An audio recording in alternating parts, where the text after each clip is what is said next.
motorcycles and a crew of 16 people.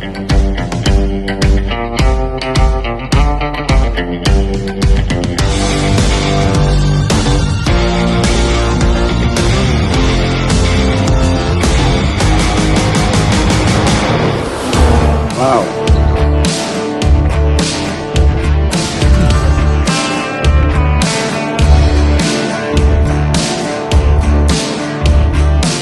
Rocks and rocks confounds me.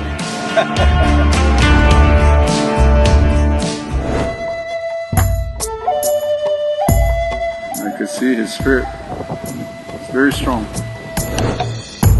Matotipila as a powerful presence of Vishuddhi. You know, your thoughts on extraterrestrial life and if you've been in contact with any. Grand Canyon, as grand as it can be.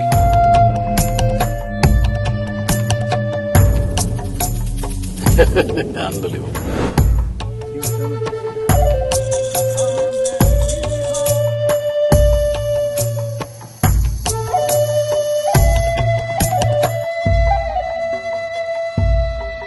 You're a bad director of your own drama. Yes, exactly.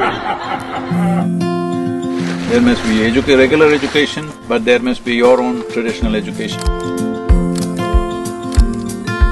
Good luck with your motorcycle tour across America. I'm just very honored and to speak to this amazing man, Sadhguru. I meet a little devil right here.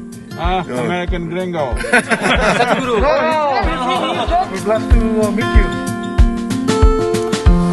These graves are not in celebration, but in reminder, this is not the way to conduct the world.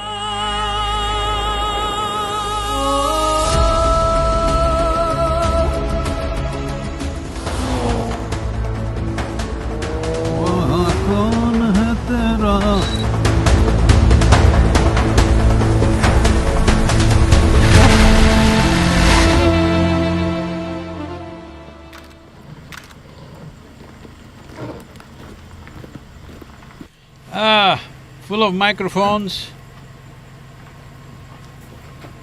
but I don't feel like talking anything, just feel like writing.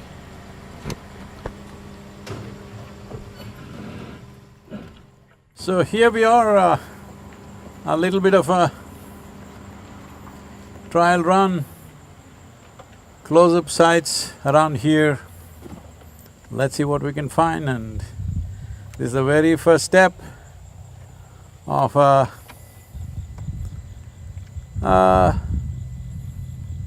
should be very intriguing 2 to 3 weeks across America, touching both traditional sites of Native American culture, which has been here for thousands of years, and also the making of modern United States of America.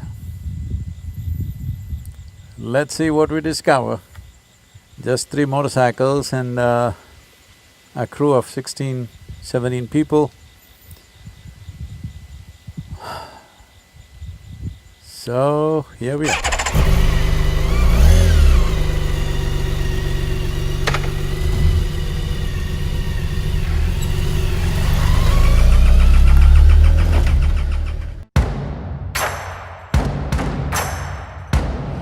We've just taken off from Isha Institute of Inner Sciences and turned left on the Highway 8, riding towards McMinnville. We are on a 55-mile speed limit road, and the engine is waiting to roar, but holding it at speed limit.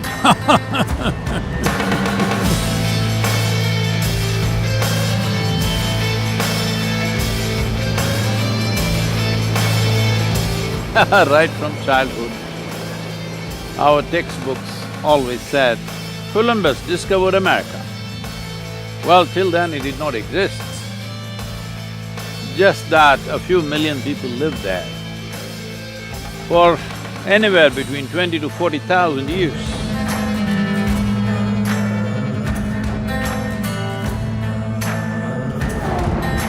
Well, there are records of a Viking explorer, Leif Erikson,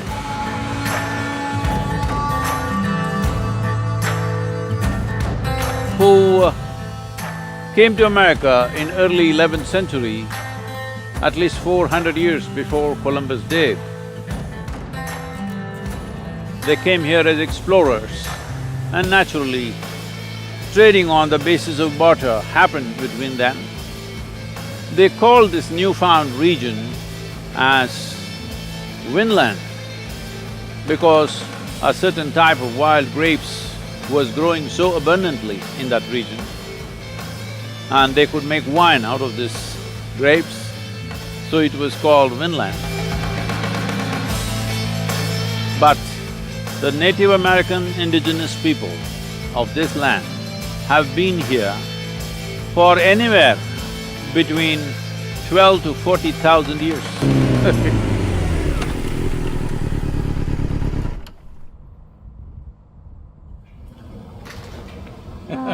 You caught me, you're the first one to catch me on this trip. Yeah, wow, I'm glad. Leslie, all the best. I'm glad Thank you're doing this. You Right. too. Just started. By the time we finish, we'll have corns growing in our backsides. 10,000 miles.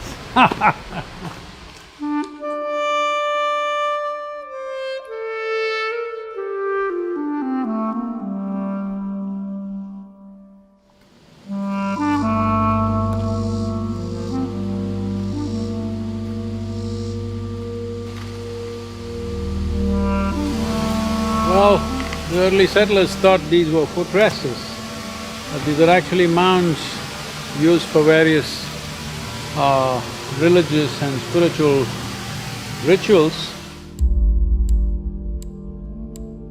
This old stone fort is among the oldest, and there are some interesting aspects of ceremonial entranceways and ritual objects.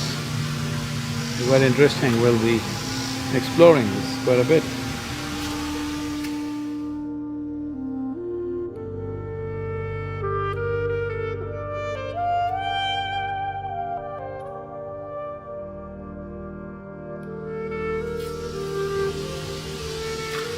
Located between two rivers, the Duck River and the Little Duck River, the big one and the small one. So, old stone fort.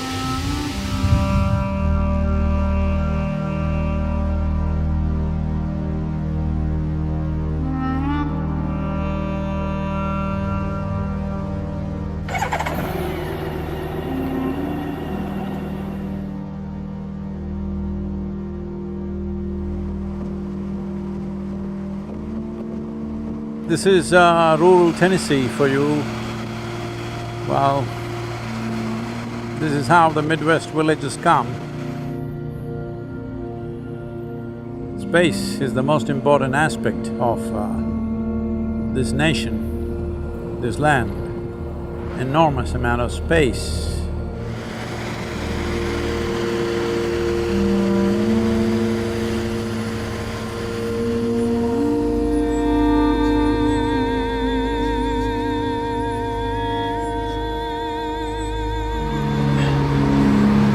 Here we are at McMinnville Birthing Tree, as it is known. It is also a trail marker, estimated to be over 200-year-old tree, white oak, which is been known to the Native American people as symbol of strength and well-being.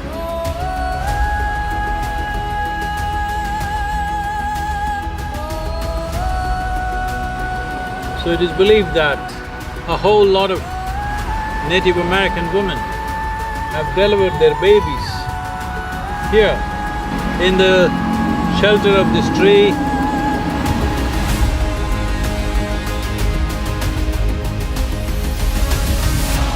Very nice, wonderful feel to this tree. I don't think it is because of the children born, but I think they chose this tree to give birth because of such a positive, life-sustaining energy out here.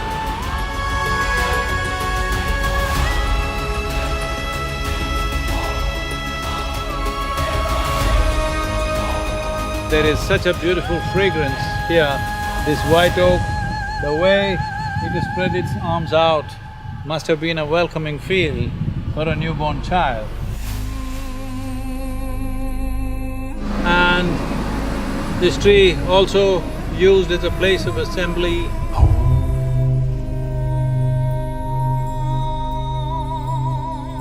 Strategic meetings, deliverance of justice in many social ways.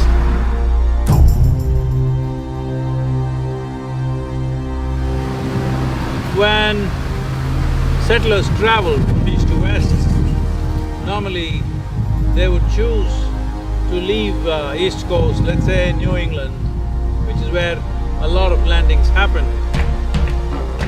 By the time they got here would be September, like now it is, mid-September.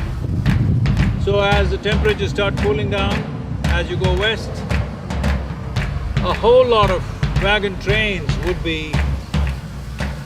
decide to stay on in this terrain. And because the legend of Indian women delivering healthy babies, strong children for the future came with this tree, many settlers who stayed here for long stretches of time to beat the winter before they continued their journey, also delivered many babies.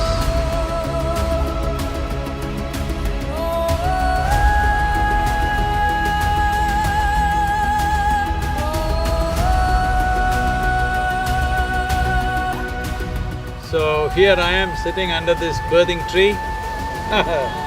Not born here, of course, but I got here.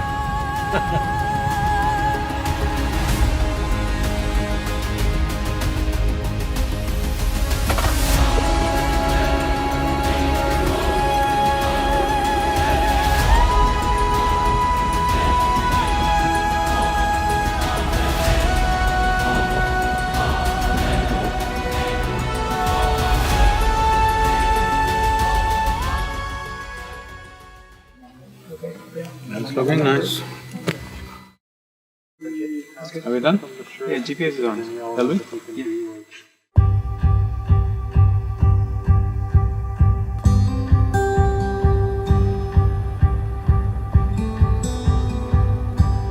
Here we are. I don't know if the cameras are catching it. Absolutely spectacular area. This one we are cutting through the mountains, going south on 111 highway. Beautiful, beautiful country out here. You will be seeing much of it today. Fantastic engineering out here. Both the roads and the machine. And of course me, well engineered.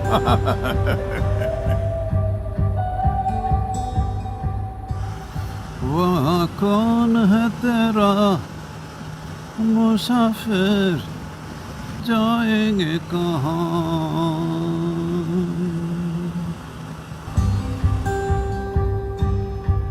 It's wonderful to be back on two wheels. Well, the speed limit itself is around 75 miles per hour right now at just 3,200 or 3,200 RPM. Actually, we are officially entered the ancient Cherokee Nation.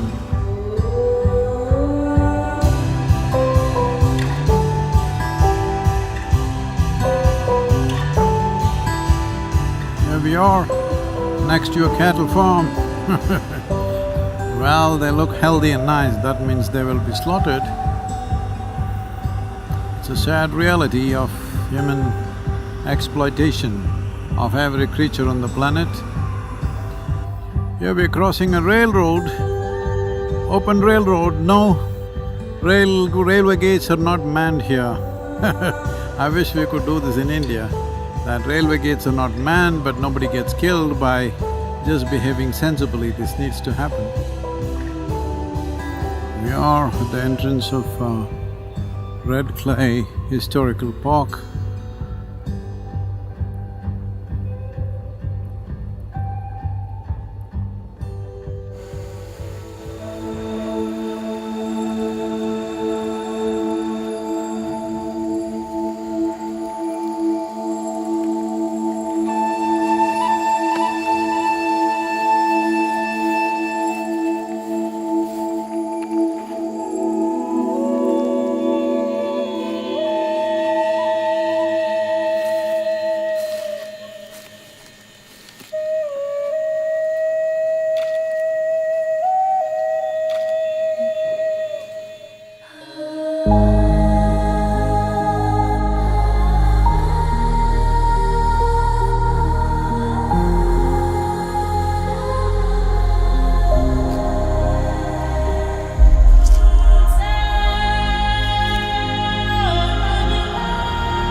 Right now, whatever happened here in the past, painful as it is, not something that we can fix either this way or that way. But if we have the sense, we can fix the future. But if we have to fix the future, those who have been pained, those who have been anguished and vanquished and shamed, to treat them with compassion, to approach them with a bit of remorse so that we can fix the future.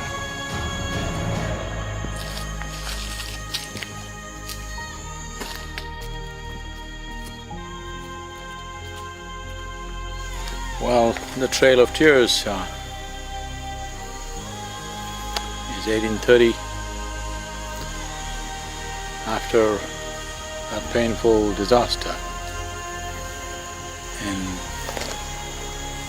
1837, the fire that the Cherokee Nation used to keep their sacred rituals going, they brought back the fire that went from eastern lands of Cherokee, which is here, to the western lands, which became Oklahoma. They brought the fire back here in a symbolic way of coming back to their native lands.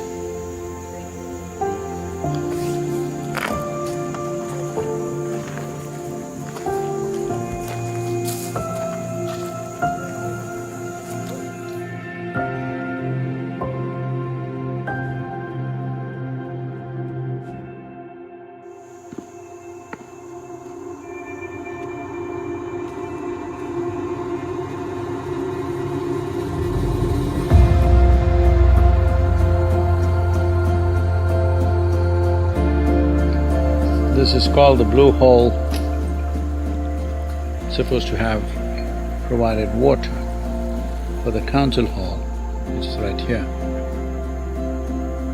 The Cherokee also believed, metaphorically, that beneath the blue hole is another world.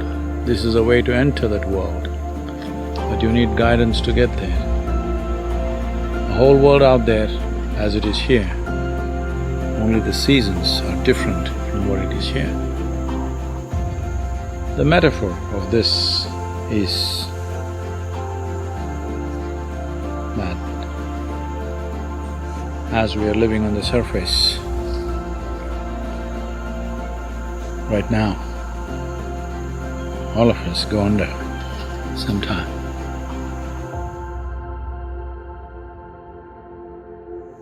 You emerged from here, you pranced a little bit and back again.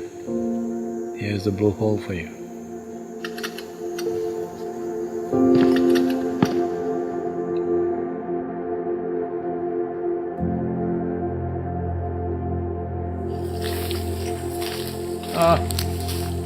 This is a representation of the Cherokee making a serious effort to adopt to European ways of life.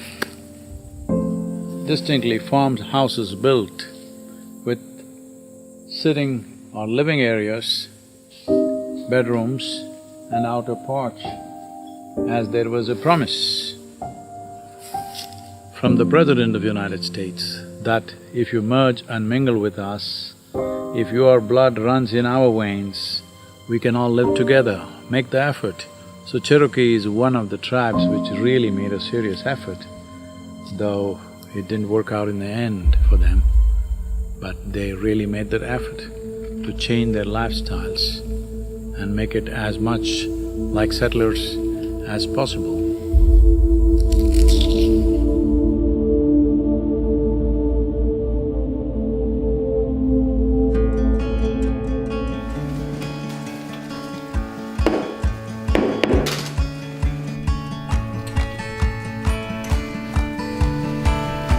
I think maybe you also useful to make this trip successful.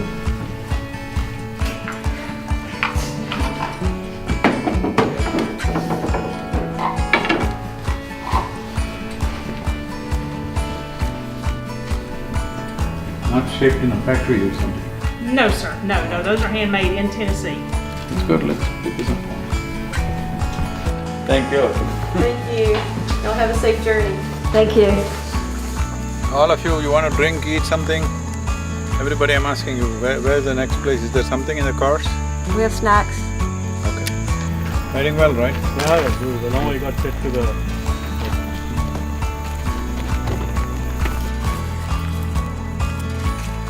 This is Moccasin Bend. It's also a significant place where people gathered of two different tribes, I think. Both the Comanche and the other tribes which are further south toward Chattanooga and Georgia, they all were assembled here, and this is where people were put together in stockades, like cattle stockades, and without a flooring, without roof, just a stockade. And they say they were here for weeks, sometimes months before they could start their journey. And because of these delays and lack of organization, they ended up walking through a severe winter, which was a major part of the tragedy.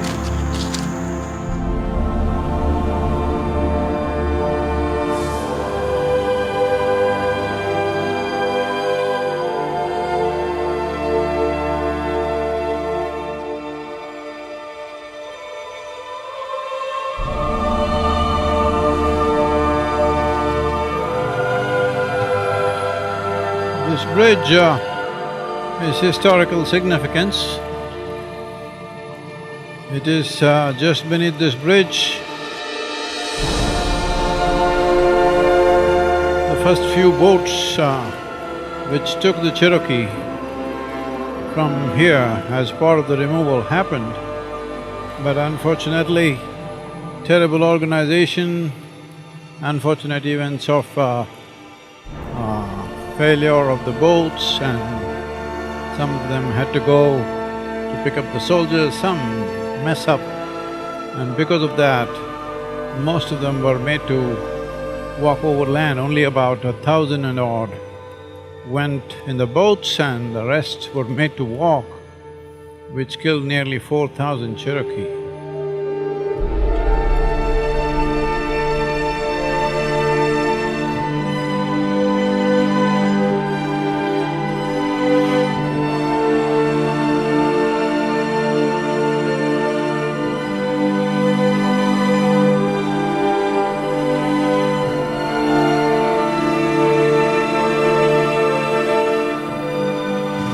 Jaya Jaya Jaya Mahadev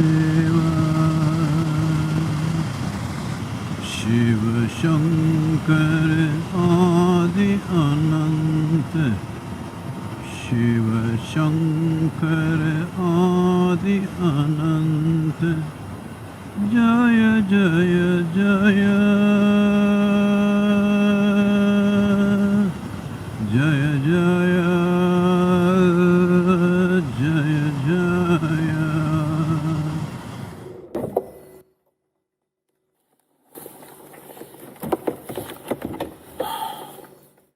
We won't have time, we need to start quick.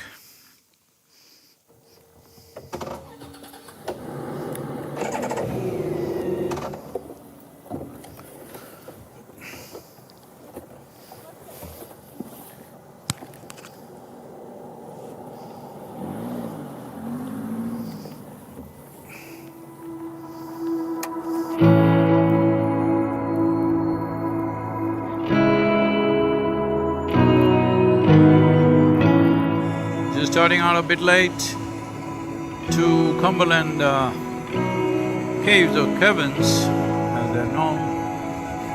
A very large cave system here, very close to the center.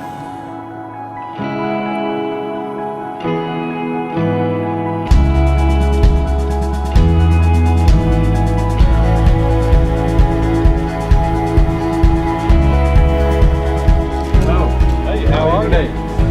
Good, good. Glad to have y'all.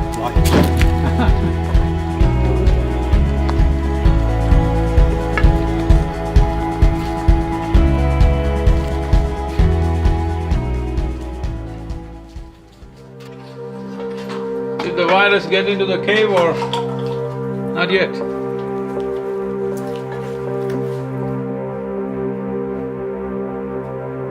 Here you have a sample of how small families made their own little whiskey to be sold around here. No better place than a cave to do this.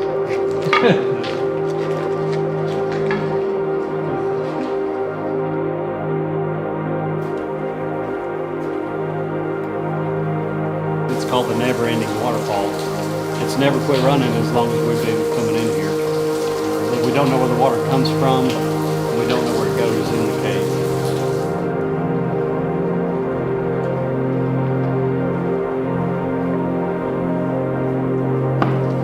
Look at that, so beautifully formed.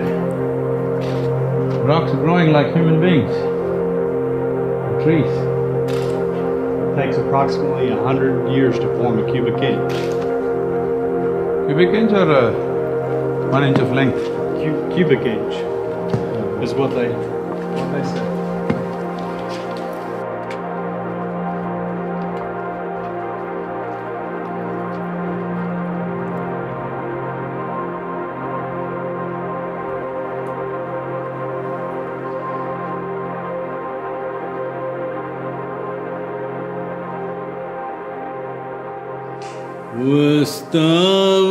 Vastavatide, hotavatide, asayandu kanta.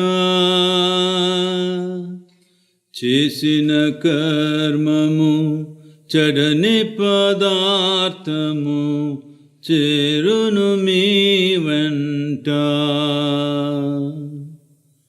Setilo amrutamu unnanta sepe anadhammulanta. Agadam pai hoye nadu evaru raru venta.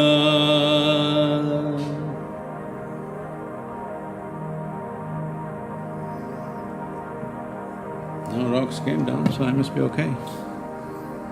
Sadhguru, in India, many of these formations were called Swayambhu Linga, they're being worshipped. No? Very wrong, no.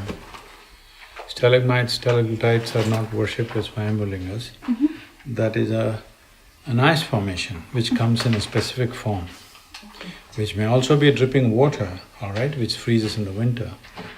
But these kind of stalagmites and this thing are not worshipped, but because it is a culture which is not a religious culture, which is a spiritual culture. The idea is to recognize the spirit of everything, animate and inanimate. It need not be in any shape. This rock also will be worshipped, this also will be worshipped, because it's all in the Creator's hand. It doesn't matter. What made you and what made this rock are not two different things. So because of that, you bow down, not because you think it is some divine form. In a way it is. Tell me what is not. Thank you very much. Thank you, thank you. Please come and visit us sometime. Have breakfast with us and go.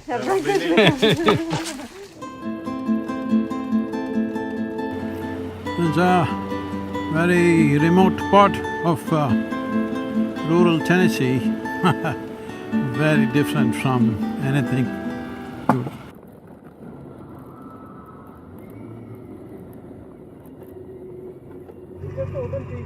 Wooden piece, huh?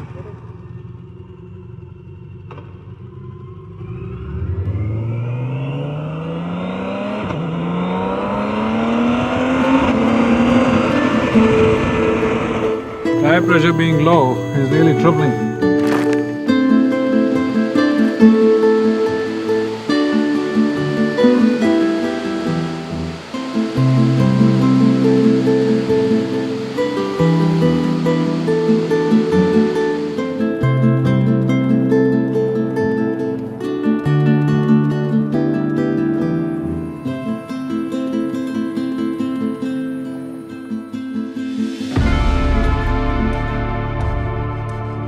Okay, we're doing a railroad hold-up, Jesse James. But nobody coming on the track. One of the major steps towards development of United States as a nation was the Trans-Pacific Railroad, that is from East Coast to West Coast. And those who were going by from East Coast towards the West in search of land and gold and whatever else, in search of fortune, the American dream as it was known, were all on wagon trains. Wagon trains were risky, slow and subject to all kinds of attacks. So railroad was the real thing that it started moving people.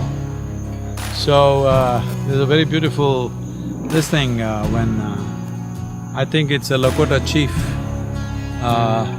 who asks, the iron horse is coming, how many white people do you think are going to come? So the crazy horse says, as many as the stars. Then they got the point that, this is not going to stop, people are going to come. A big amount of population moved and took the land and the gold and the mining and the variety of things, which was the arterial line for the development of this nation at that time.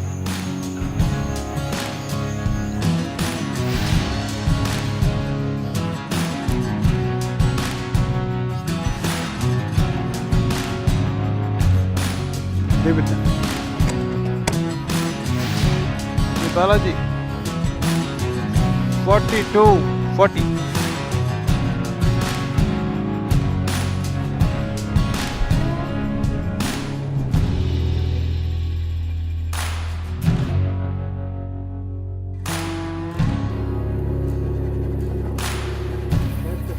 Oh, world of difference. I was just struggling. No, just for that little, it was feeling like it's gone flat, you get kind of suddenly feel the tire has gone totally flat. Yeah.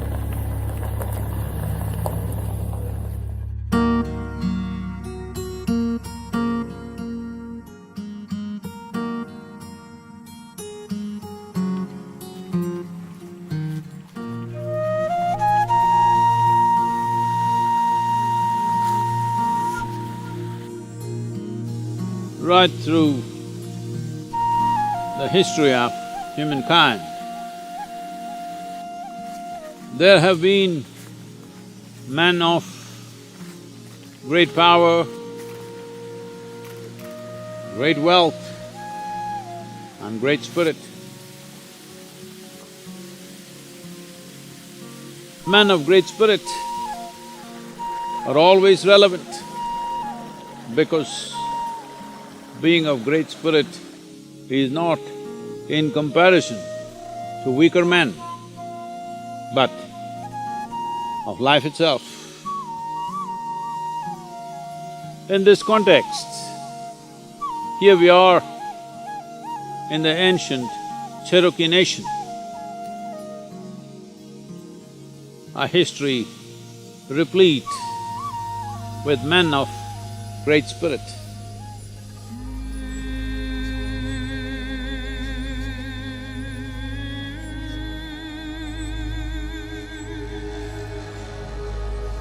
You cannot talk about history of America without taking into consideration the native people, the indigenous tribes and nations of this great continent that we today refer to as America.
Hi, 12 feet. What do you think, I lost 10,000 miles? Take care of yourself, Sadhguru. Thank you for the effort. Already 9:35. We must leave in the next 10 minutes. Possible, Vinod? Ready.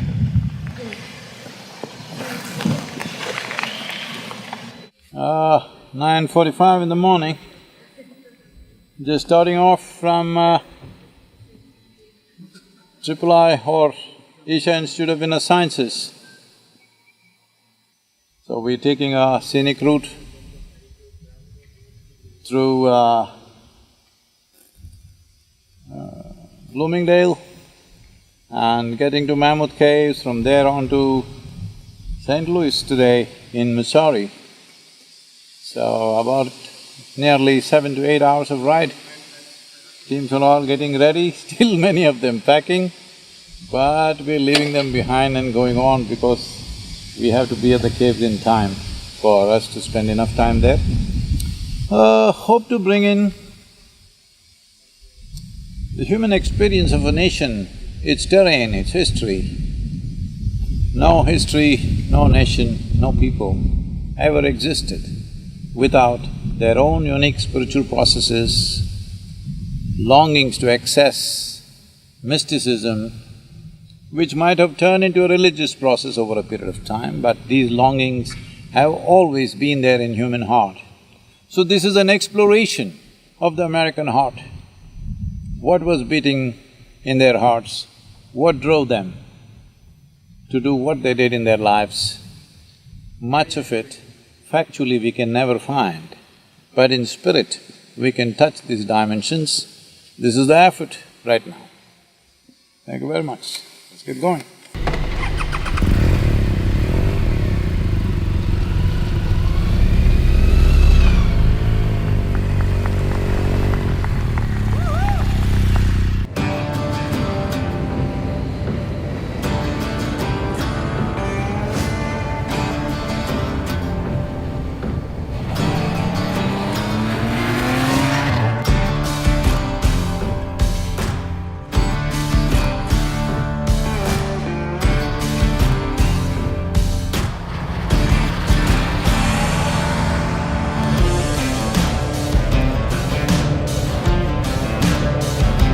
Namaskaram.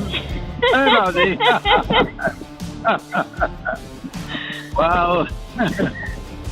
So you left? Tell me. Yes, baby, on the road for an hour. So what? Even in a pandemic, I can't be in the same place as you. You'll run away on the motorcycle. And the pandemic, you have to keep distance from everybody.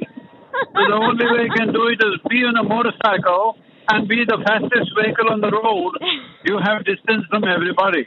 Where are you going today? Today, we are riding towards the Mammoth Cave. It's one of the largest cave systems in the world. We went there once, And, many years ago, no? Yeah, many years ago, both of us went, you remember? Yeah. Then what monster are you riding for this 10,000 miles? I'm riding the K1600 TT. It's not a monster, it's a very civilized wonder. This motorcycle is 344 kilometers with kilograms. With me, with accessories, 425. But 425 kilograms, it just shakes around in the wind. I said it's unbelievable that 425 kilograms gets buffeted around in the wind like that, but I'm pretty sure you're doing speeds that are unbelievable too. Don't talk about speed. Don't talk about speed. Okay. I'm riding fast enough to keep away from everybody. That's it. Okay. Part of the virus protocol. Okay, baby. Take care. Okay. I'll speak to you soon. Yep. Okay. Namaskaram. Namaskar.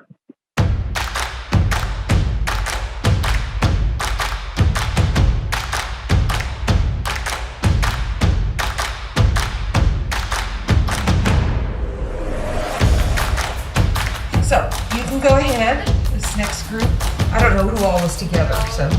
Oh, all of you are. Okay, you can go as a group. Well, caves have always held intrigue. One reason is just the darkness.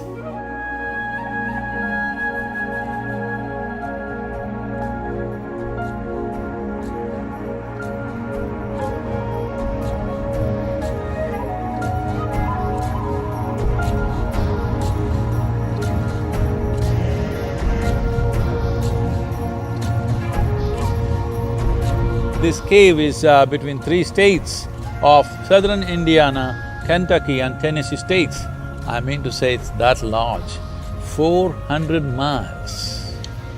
Mammoth Cave System is the world's largest cave system.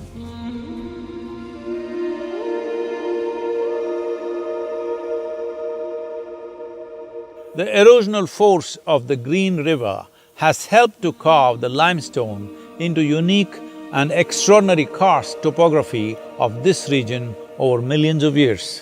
Well, archaeology is not my expertise, nor is it something that you're looking for. So, why are we in this cave?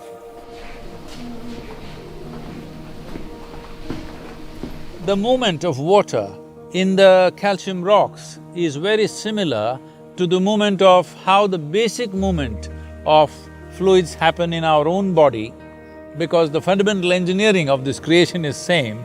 The capillary system, how it moves, that one little bit moves and creates a vacuum and pulls the next little bit and it keeps going and going and going, and this is an eternal pump which is constantly working everywhere. Because of this, these cave systems have formed over a period of time, and over 600 feet of limestone rock still exists beneath these caves.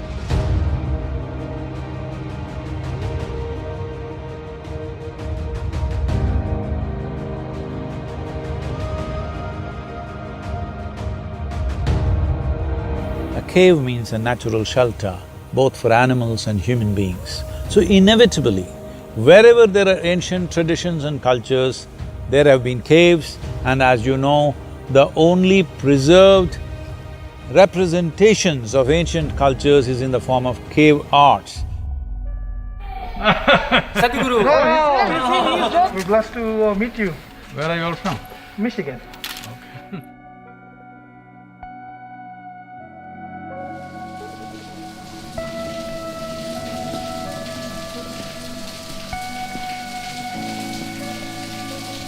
So here's an effort, crawling back into a very long cave, 400-mile long cave, to feel, to touch the people of the past. We may not be all factually correct, but the important thing to feel the spirit, because this land was inhabited by millions of people who, by today's logic, may not be correct, but they are people of immense spirit. Be with me, ride with me. Let's explore the spirit of America.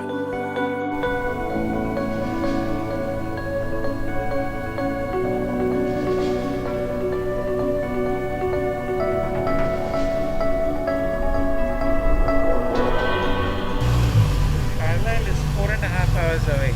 Oh. Is that okay to drive? We'll drive till 9:15. We'll go. We'll go? Yeah, we'll take a break somewhere. Okay, driving another 4.5 hours? Yes. Huh? Take off your glasses when you're driving. The light gets little dim. It's just that one. No, that's okay.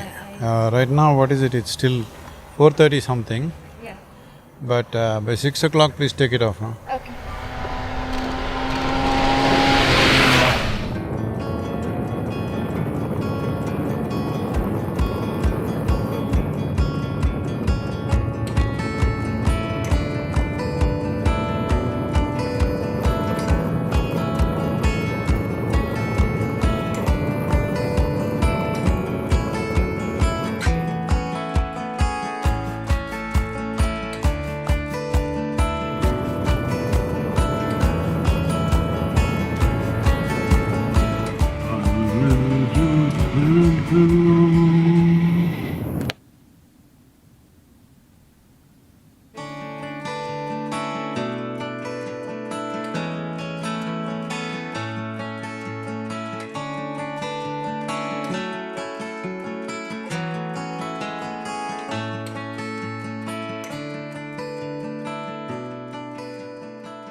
We are at Cahokia,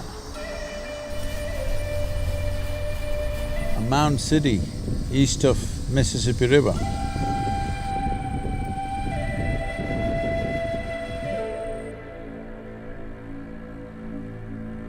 When we say mounds, mounds were built for various purposes, for social gatherings, for spiritual and religious rituals, for sacrifices, as graves, as residential quarters for the elite in the society.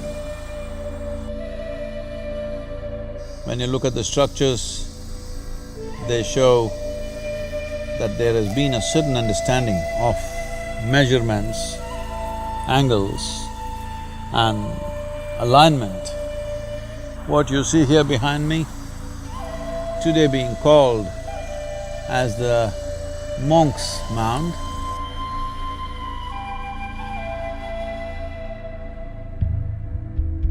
But this is the largest mound. When I say largest, the base of the mound is covering over 16 acres of land.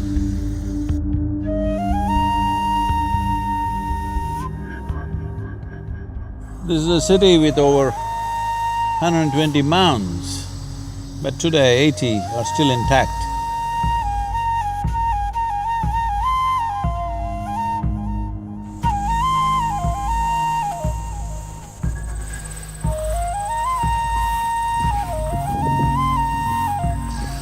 Cahokia, a place of intrigue, because to build these mounds, these people carried 55 million cubic feet of earth.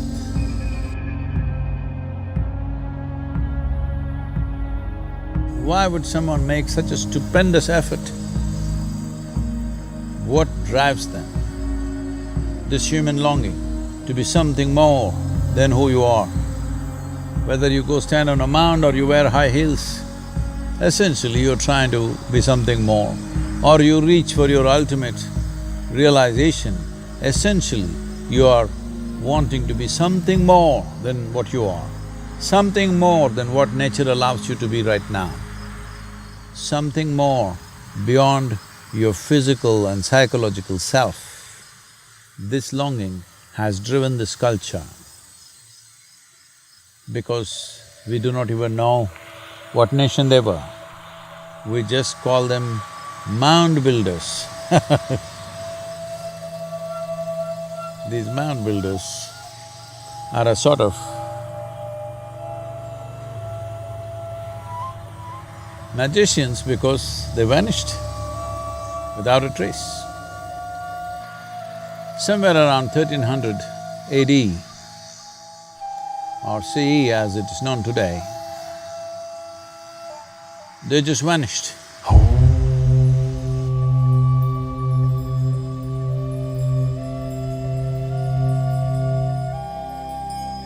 We will explore these dimensions as we go on.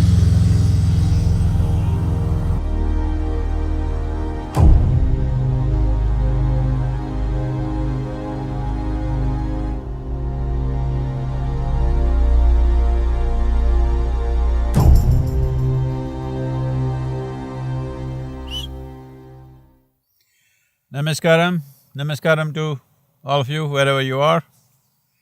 We are here at Cahokia Mound City in Missouri. My name is Lamont Stewart. I happened to get up this morning, I'm laying in bed, and I take a look at my phone, and up pops the app that tells me that Sadhguru was streaming live from Cahokia Mounds. And I was watching a live feed and I jumped in the truck and it runs fast, it does. See, it's a fast running truck. So it got me down here just like that.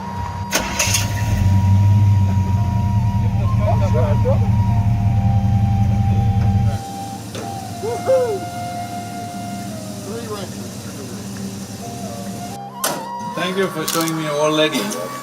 Thank you for being who you are. Nice meeting you. Nice meeting you. Thank you. My name is Sandra, and yesterday I was in Alabama, and I just got a gut feeling that if Sadhguru is going through Missouri into Illinois, he's gonna come here. And I got on my bike and I rode straight through, and I arrived here 12:30 midnight. And this morning I came here, and I found him. How are you, huh? I've come on a long journey. You're hard to chase down.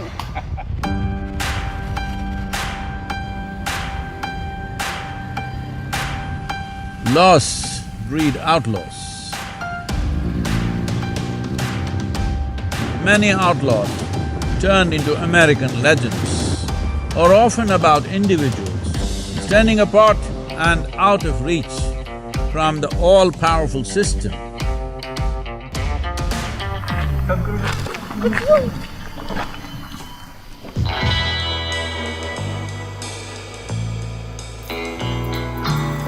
Probably among the outlaws, one of the most celebrated outlaw is Jesse James. Ah, they just opened the safe, huh? Hello? Hello? He was an American outlaw a bank and train robber, guerrilla, and the leader of James Younger gang, raised in Little Dixie area of western Missouri. Though their crimes were reckless and brutal, many members of the gang commanded notoriety, fame and fan following in the public eye. After being pursued by law enforcement for nearly 20 years, ironically, Jesse James was shot and killed for a bounty of $10,000 US.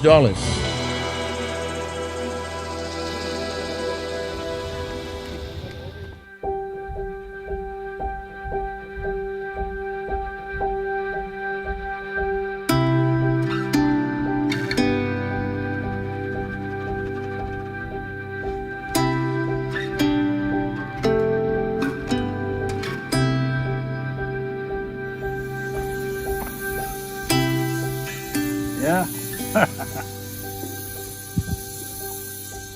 Mississippi.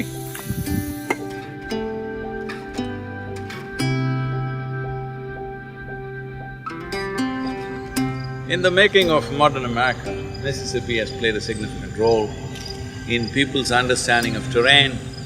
East of Mississippi was east, west of Mississippi was west. So crossing Mississippi and getting across was like within North America, a new world.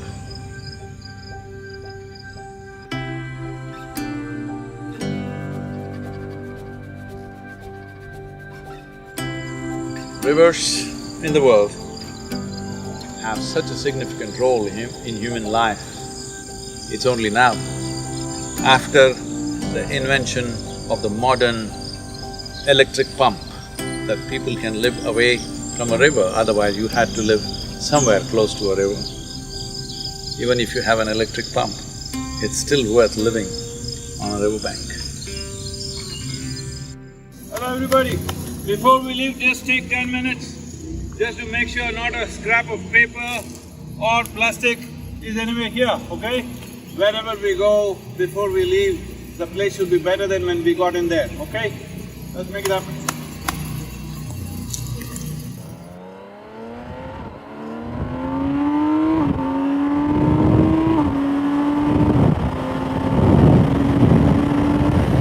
Here we are going towards Hannibal, Mark Twain's place.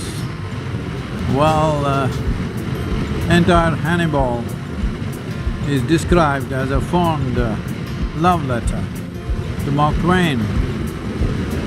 And this is a place where he worked upon Huckleberry Finn.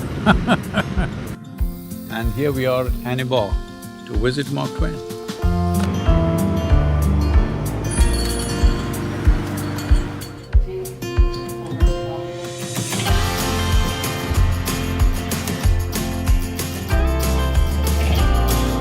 Well, here we are in the study of Mark Twain. So one of his quotes, let us so live that when we come to die, even undertaker will be sorry. That's a way to live.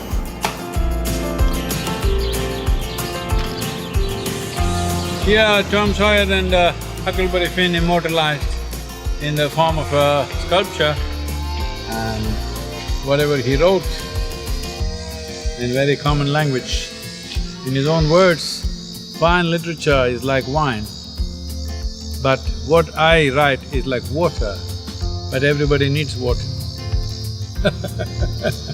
This is Huck Finn or Huckleberry Finn, one of my favorite characters of literature when I was growing up. Moby Dick and Huck Finn kind of lived in my head for some time. Nobody else really occupied my mind much. And I caught rabbits too.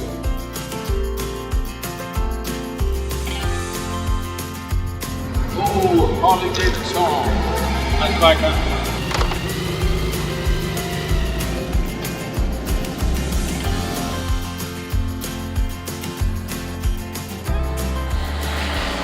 Here we are on Highway 61, celebrating Bob Dylan. Can you beat these two American legends in one day? One is a living legend, another was Mark Twain, we just came from there. It's fantastic to be here.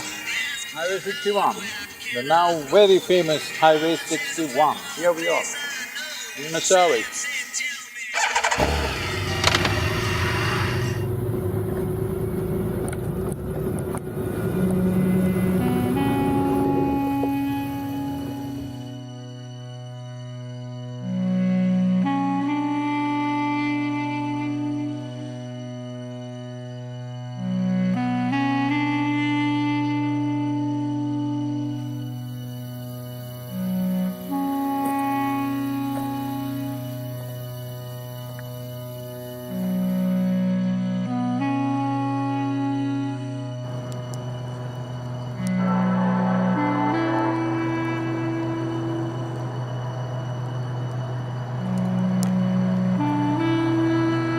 "6:30 in the morning.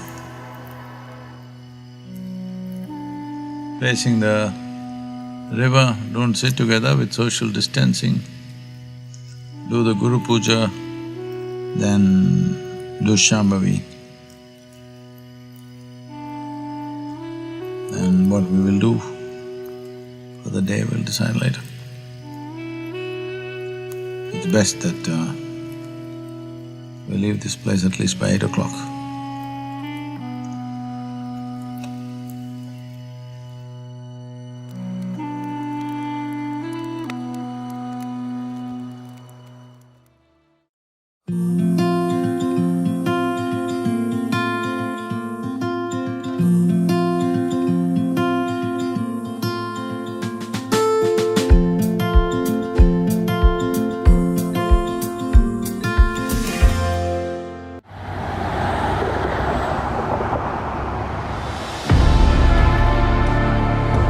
Here we are at the Abraham Lincoln Presidential Library and the museum also along with that.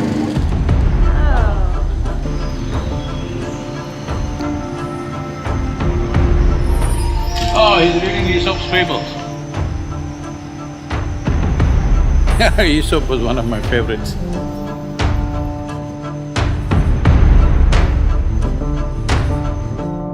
This is it.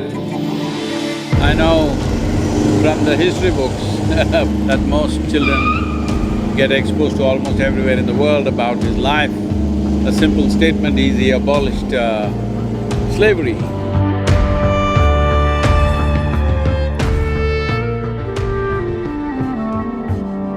Yes, it is true, but it was not just like a simple law to be passed. It was an existential question for the nation that we today call as United States. That with that so-called 13th Amendment, United States as a nation could have ended.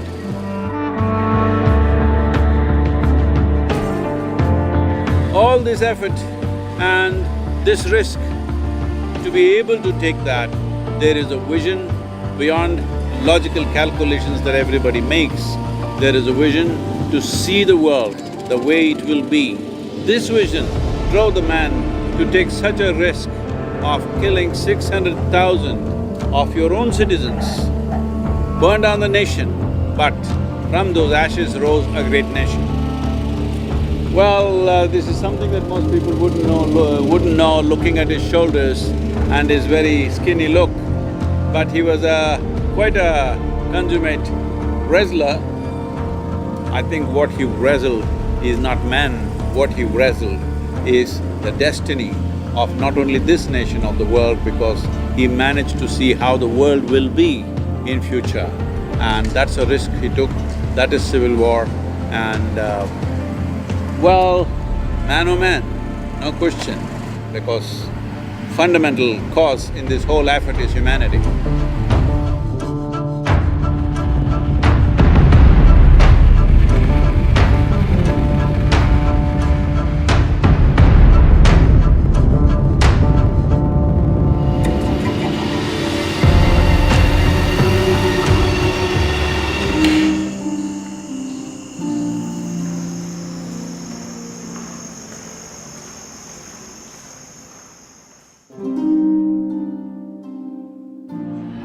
Here we are on top of Starved Rock. There is a legend, a Native American legend, that the chief Pontiac of the Ottawa tribe was killed by the Illinois tribes, assassinated somewhere south in southern Illinois. In revenge, they chased this band of braves or young men, and they came and holed up on this rock. Don't know for how long, but that entire band died here on top of this rock, starving. So, it has this name as Starved Rock.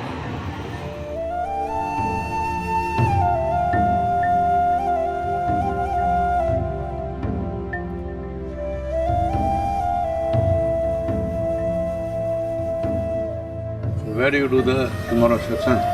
We are looking at a place in Rockford. Great Lake would be fantastic, no? Yeah, but by the time we reach, it's dark, Sadhguru. Yeah, but tomorrow morning when you do the satsang, you're on the Great Lake. Okay. No, lake is another 3 hours from here. What? Motorcycle? We can do it. Huh? 3 years we can do. Right, 3 hours? Yeah.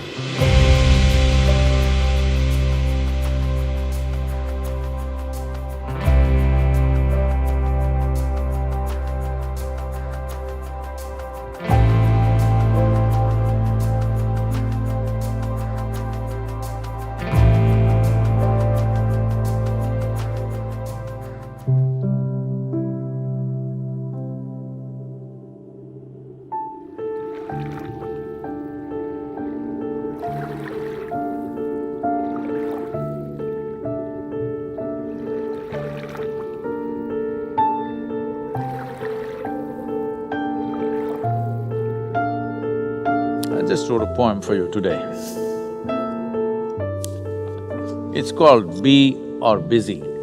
Listen to this carefully because of very few words. Be or busy. My deepest song has not been sung yet, still in wait for din to settle and silence to blossom. When I sing that song, will you be or busy?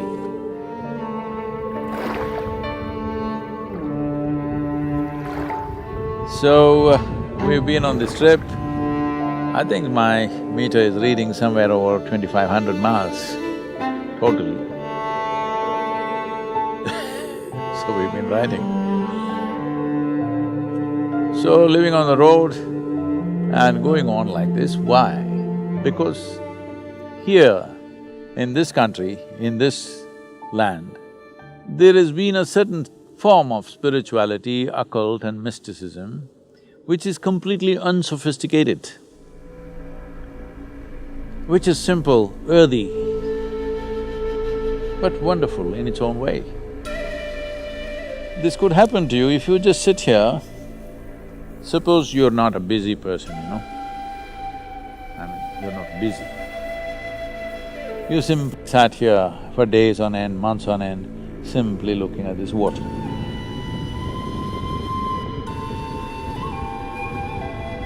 If you don't do anything, simply staring, things will happen to you. Not because of the water, not because of the land, not because of anything around you, simply because human attention can do that. If you simply pay attention without purpose, things will open up.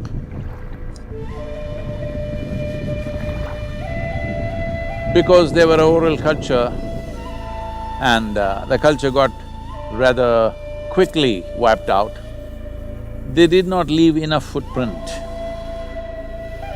Nobody wrote about it, nobody really enshrined it in any way, so it's only blowing in the wind.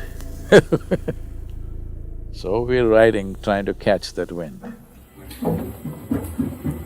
Starting is removed, huh? The lining is removed. The next one is going to be one long ride, all the way to Black Hills.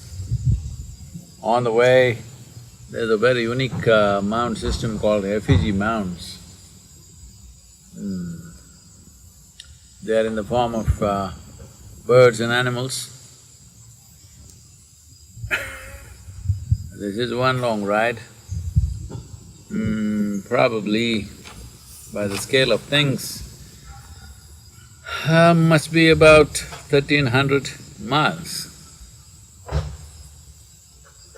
A lot of riding.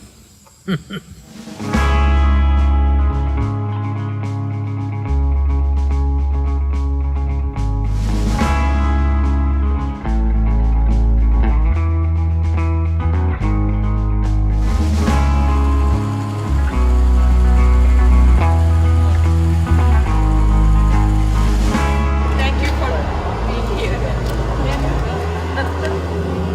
Having some helmet issues looking. Thank you. Enjoy your ride. Justin, keep some speed, huh?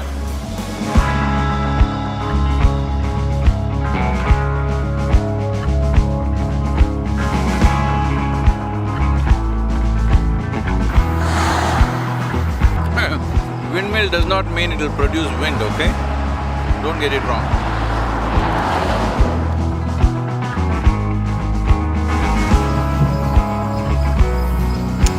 Effigy.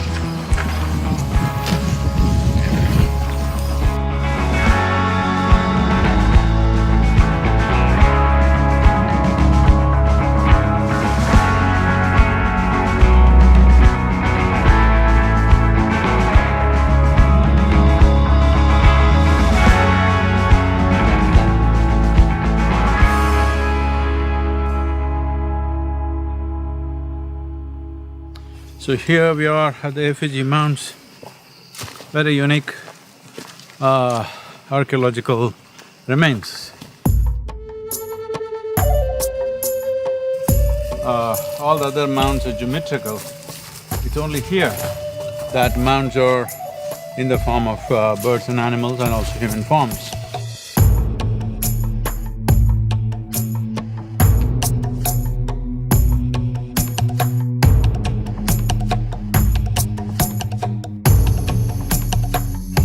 That is used for spiritual purposes. They are also used as burials because some of the mounds hold remains of the bodies.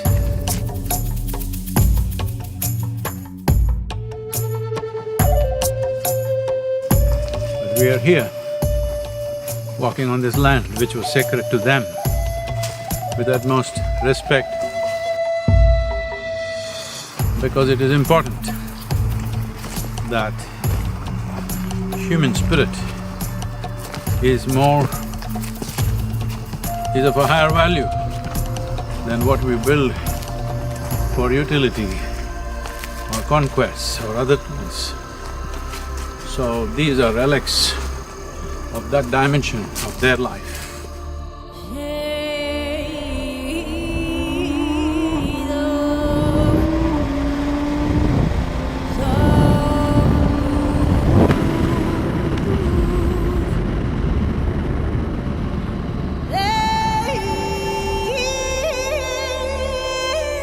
Back to old ways. Full night riding. So.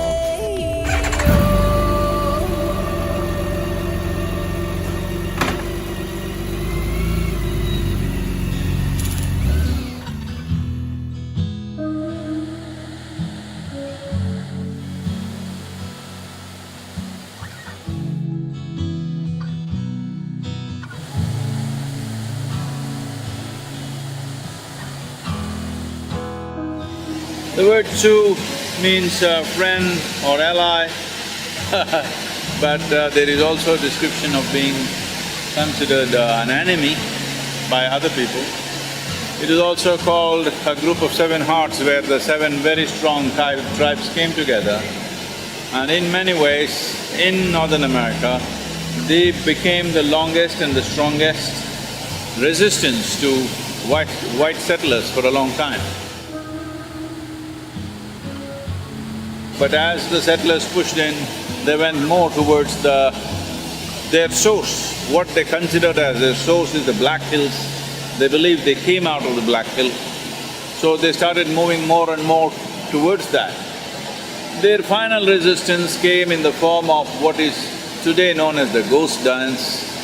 Ghost dance was a movement of wanting to raise the spirits of their ancestors, because certain leaders believed that by raising the ancestral spirits, they can fight the invaders and push them back. Well, that also ended in late 1800s. But we will be going west towards Black Hills in the next couple of days, and we will be exploring this possibility. Right now, Sioux Falls, could you? Right here.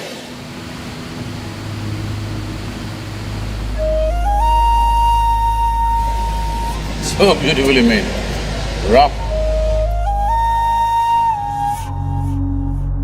This is American buffalo. This used to be, in many ways, it's the buffalo migrations which determined the Lakota life. And it's also the decimation of buffalo in the American plains which also decimated the Indians, because this was their main food and they hunted in a very calibrated way. The Indians associate all kinds of mystical and magical powers associated with him, but he's quite a magic as he is. That expression of the buffalo always, like dull, uninterested kind of look on his face.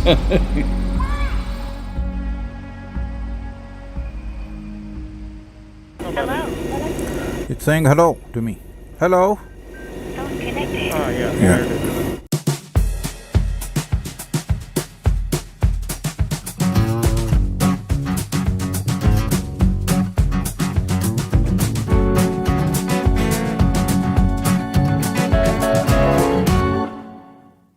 As you can see, from lush green Midwest, of course clumps of trees, but definitely a dry grassland kind of look as we are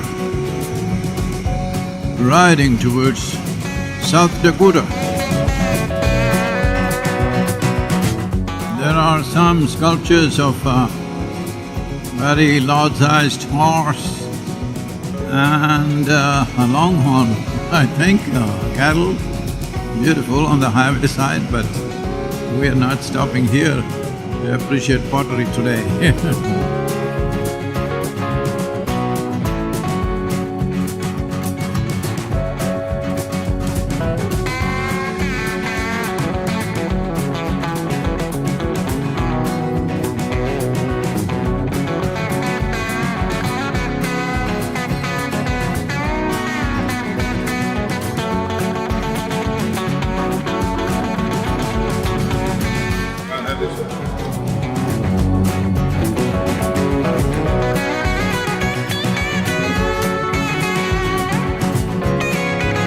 Beautiful, dry rolling hills with green vegetation only in the crevices of the hills.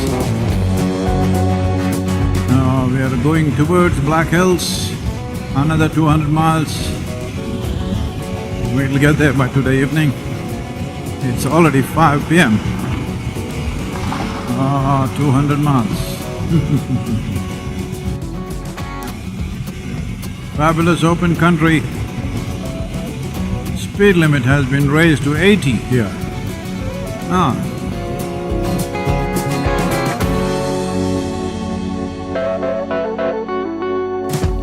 You guys go there, fill up and come, we'll watch the sunset, okay?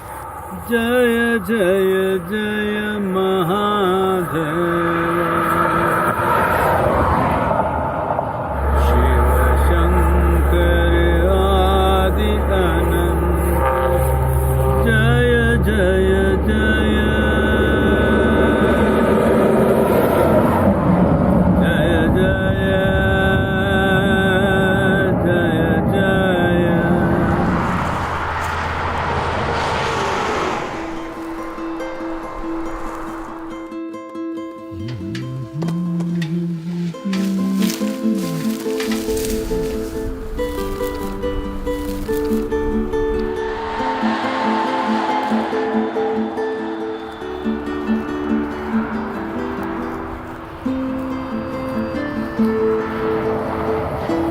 Hermosa. You know the town, huh? Hermosa. Hermosa. The town where we're going.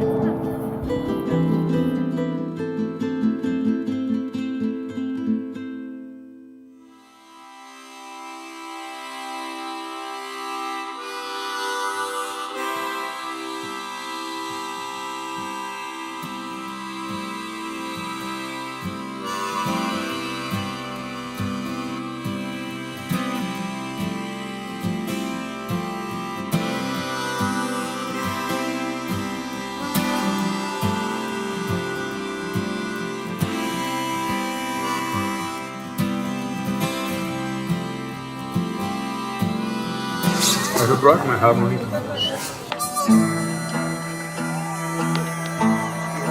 Wow.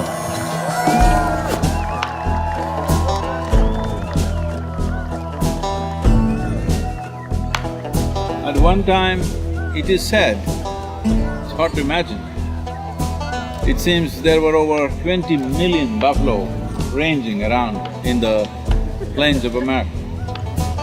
But they were almost reduced to a few 100,000, and now they're being managed at a certain level. And the killing of the buffalo was a part of the strategy to starve the Lakota nation, and it worked, unfortunately. The bisons, but you call them buffaloes, so.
Here we're riding through 50-mile wind strength.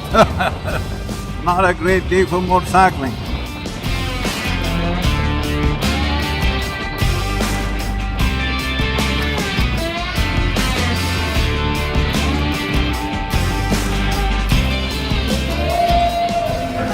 How it handles it, it's like the avalanche. It's a whoopster.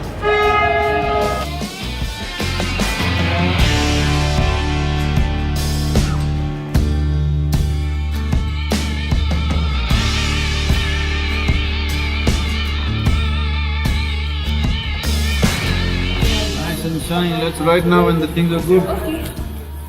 Where are we going? To Vale for Gruvier Ellie.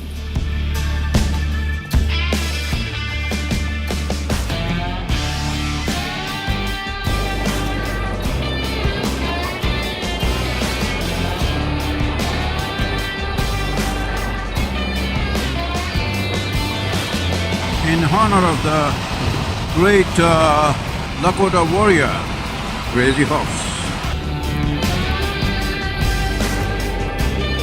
There, okay, I see it. I see the lake. Just 5 months. Okay, bye.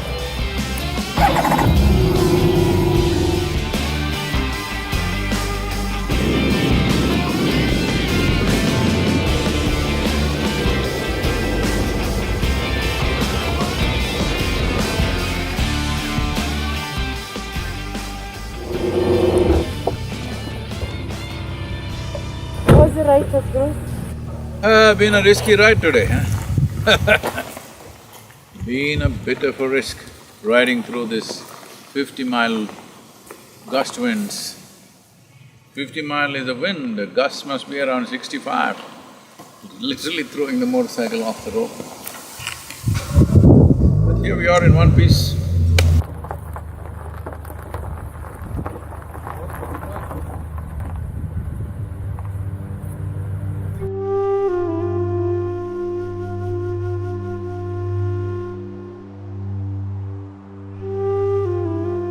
This is a very sacred land for the Lakota people. It's our privilege that we're allowed to stay here on this land tonight.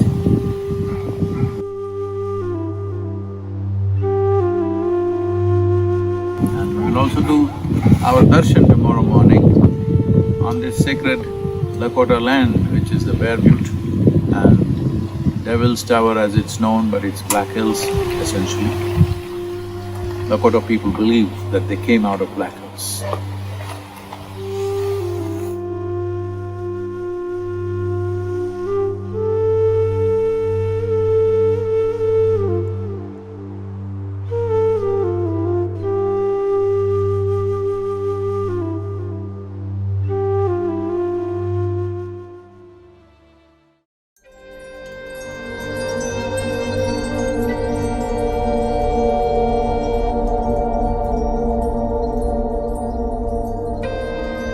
Namaskaram to all of you wherever you are.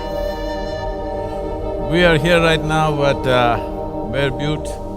The hill or the little mountain that you see behind me is Bear Butte. It is a formation that has happened because of coming up of magma or molten rock and soil, but not really erupting like a volcano. Cheyenne tribes are supposed to have received all their wisdom at Bear Butte. Crazy Horse, one of the most well-known and quite a remarkable leader of the Lakotas, his father received his vision here at the Bear Butte.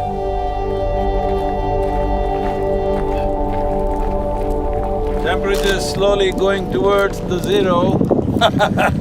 From here on, riding motorcycles is going to be tough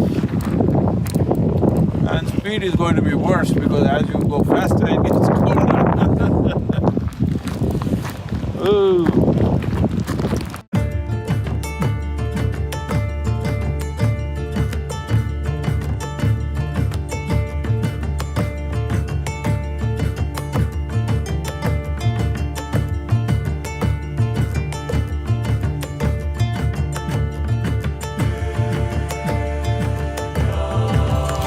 Namaskaram. It's our honor to receive spotted horse here at Bear Butte. Thank you for all of you coming here to my home. The Black Hills, the Creator gave to us. Very sacred, the most sacred. And I was born here in the Black Hills. Welcome.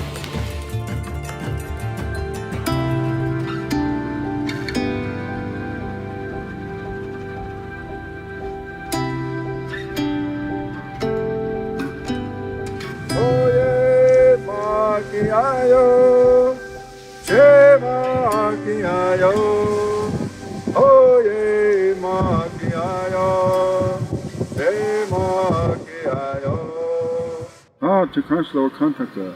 Tate do panshima kansla. Eche tukansla hemona apetu kilenina wopda tukansla pilamapo. Eche kolamita Sadhguru. Tukansla eche walk with him, bless him, and watch over him. And maybe someday I will see him again.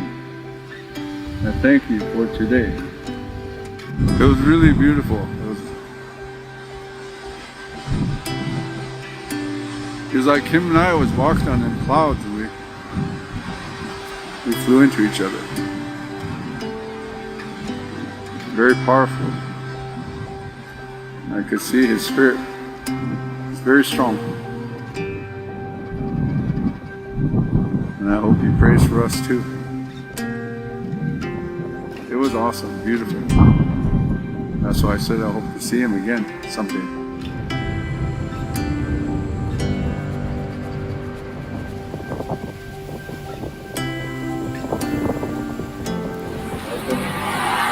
Look at the cloud, oh my god, They moved away. Anytime it can pour.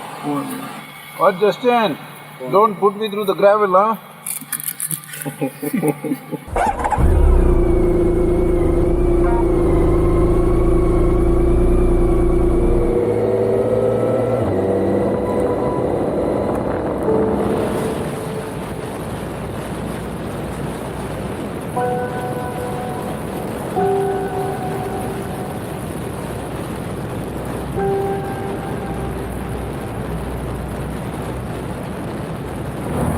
Impossible to ride in this wind, just pushing her away.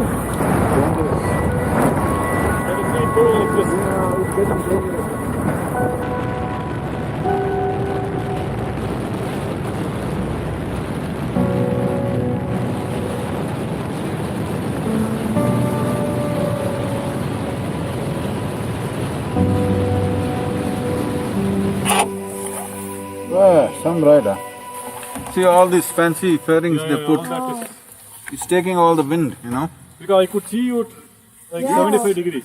I'm telling you, it's going away. It was very scary to see. First time I'm seeing a bike which is leaning but still going straight. You park it little close enough, everything all service.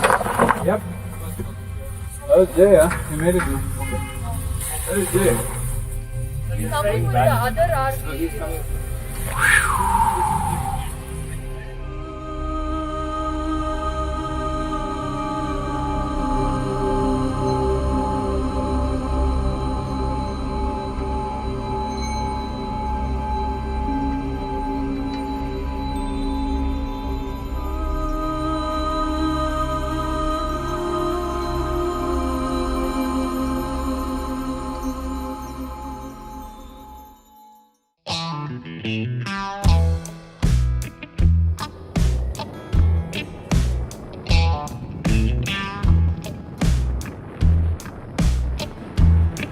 Now we are here at Matotipila, this fantastic formation of rock.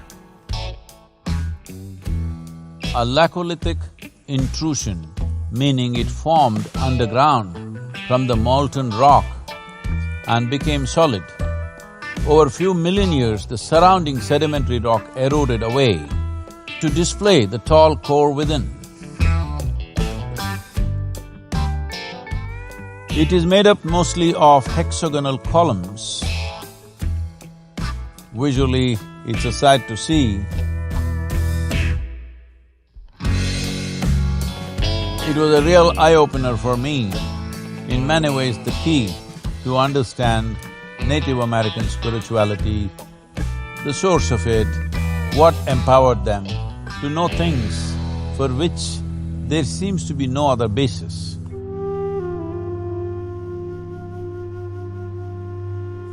But here stands Matotipila as a powerful presence of Vishuddhi.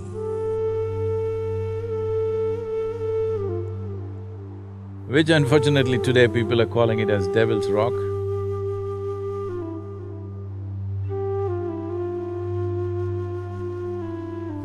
In the shadow of the Devil's Tower, I meet a little devil right here. American gringo. Yeah, thanks so much for coming. Wonderful. No, that's unreal. You guys want to walk up there now? There's like about 10 minutes up and 10 minutes back, and then we're going to be looking at the other side, and the sun be right on the rock. You can drive this? Yeah, I mean, but be careful with your motorcycle because it's gravel road for like a half a mile.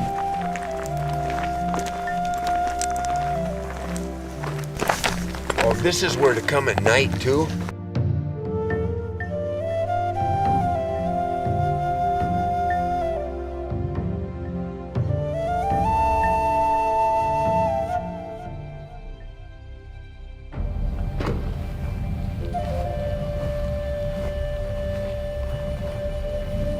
I have no scholarship about these Native American tribes, what they did, but feeling this Matotipila, I'm quite sure many of them sat in one place, gazed at the land, uttered the needed sounds, and felt the lands that they have not been to.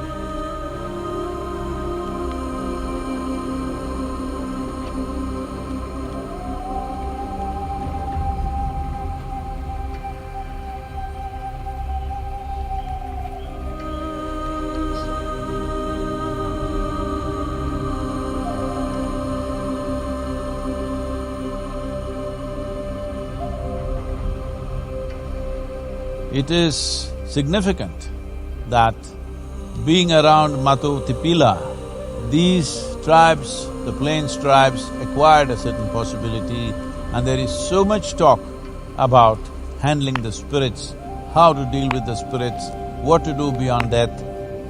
It almost sounds very parallel to the yogic culture in this dimension, because the power to handle the dead is only with those who have an active Vishuddhi. Well, the greatest example or the greatest manifestation of Vishuddhi, I cannot think of anybody other than Shiva himself, the Adiyogi. Om Shambho Shiva Shambho Jaya Shambho Mahadeva Om Shambho Shiva Shambho Jaya Shambho Mahadeva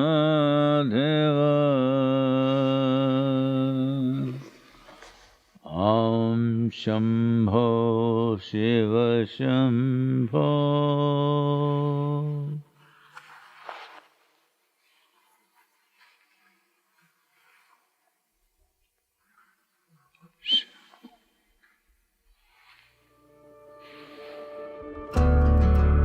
Hello and welcome to a brand new episode of United Dreams of America. I am your host Aditi, and today we have a very special guest with us. So if we have to go to Bighorn, all right, we have to go there in daytime. That means It's 4 hours from here. 4 hours. And he is currently in the United States for his 10,000-mile bike tour named Of Motorcycles and Mystic. Shall we leave at 1 o'clock? As soon as we finish the shoot. He is none other than Sadhguru Jaggi Vasudevji. Sadhguruji, welcome to Radio Mirchi USA. How are you? Namaskaram, Aditi. Tell us a little bit about this journey. The one important thing is you cannot talk about United States of America without talking about the Indian nations of the past. And most people do not know there were over 300 nations. They had their own education system, they had their own spiritual process, higher education in some of the tribes, and men and women were equally participating in every aspect of life, and a whole lot of tribes were matriarchal. That means the lineage was through women. These are all things we are talking about like they're modern ideas today. Women's liberation, this, that. I'm saying people have lived this way for thousands of years. I think it's best to revive those cultures, at least make people conscious of that. It is with that intent, because it is an oral culture, nothing is written down, there is no real archaeological sites as you would see in other parts of the world, because they lived a simple, off-the-land kind of life. Always they said whatever the truth about them is blowing in the wind. So I thought it's best I ride a motorcycle and feel the wind, not miss the wind. Medicine wheel, big horn. What's your horn like, huh? Pom? Both are like at a different frequency, equally loud.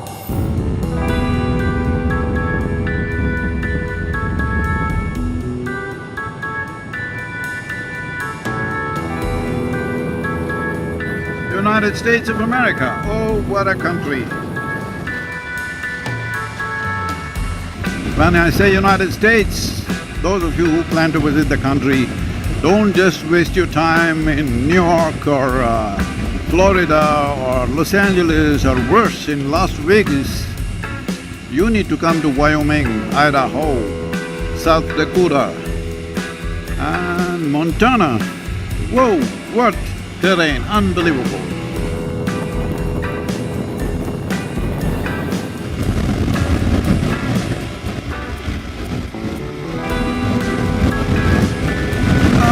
Really bending down and riding, the wind gusting at probably 35 miles, which is making the motorcycle a bit unsteady, wanting to move into the other lane. Wind gusts at 40 miles per hour, they're warning us. If this is the last chuckle that you hear from me, just know I went laughing.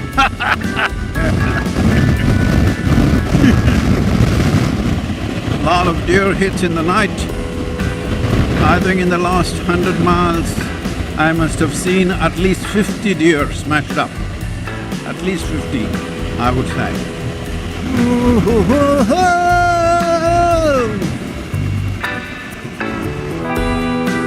Tarmac road is best for the motorcycles. Boom.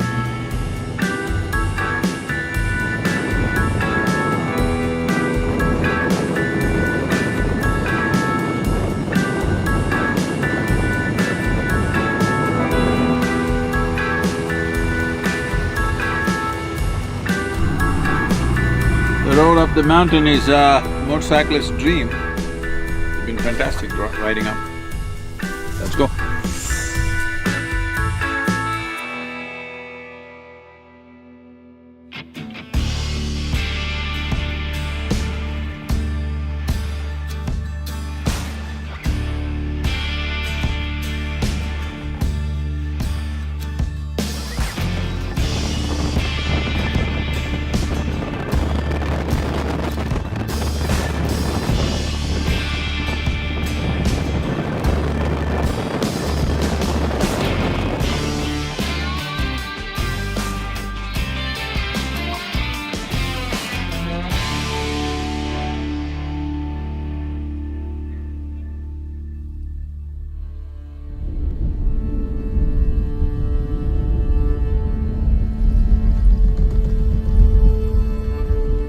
The medicine wheel.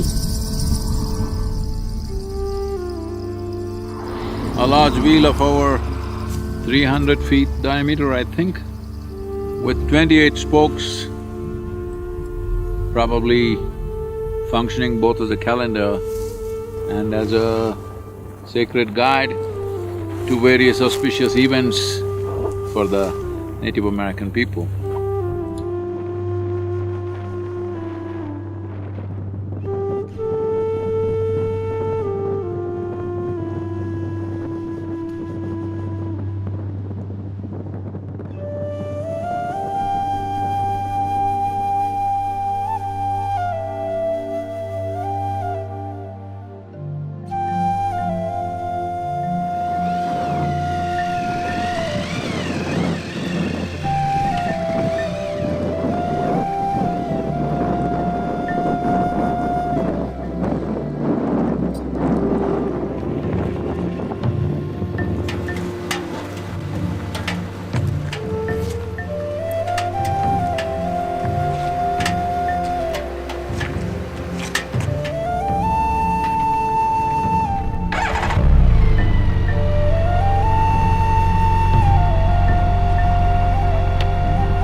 Here we are at the Little Bighorn battlefield. Little Bighorn battle is a historic battle in the making of United States.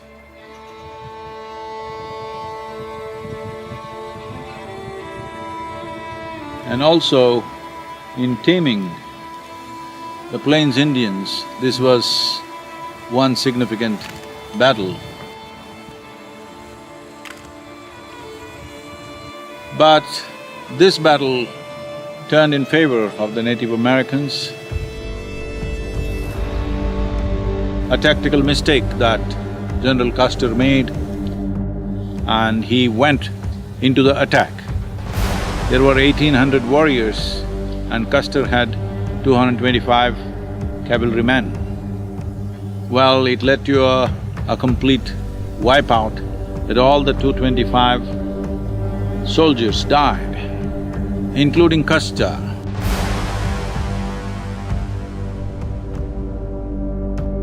And this was a serious defeat, and it was a kind of like a pushback against the United States. But here lies the soldiers. Not all of them from that battle, there are also others, but 225 are from that battle. Soldiers who lay down their lives for what they believe is the right thing and what they believe is valuable to them. And thousands of Native American warriors who have no markers like this lie on these plains, their bones have washed these fields.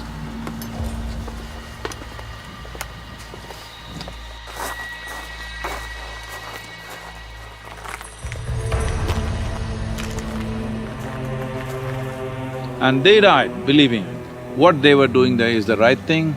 They fought, lived and died what was precious to them. I shall not see you, son, go down behind the mountains tonight. I'm going home today, not the way we came, but in spirit, home to my people, bloody knife, Hari Kara. That dispassion towards their own lives. Unfortunately, this has been the history of humanity, that human beings of different identifications, of tribes, nations, communities, religions and races have fought endlessly. These are not old men who should die anyway, 53 years of age. These are young men who should have lived but died. Like this, there are thousands of Native American graves who have died on this land. These graves are not in celebration, but in reminder, this is not the way to conduct the world.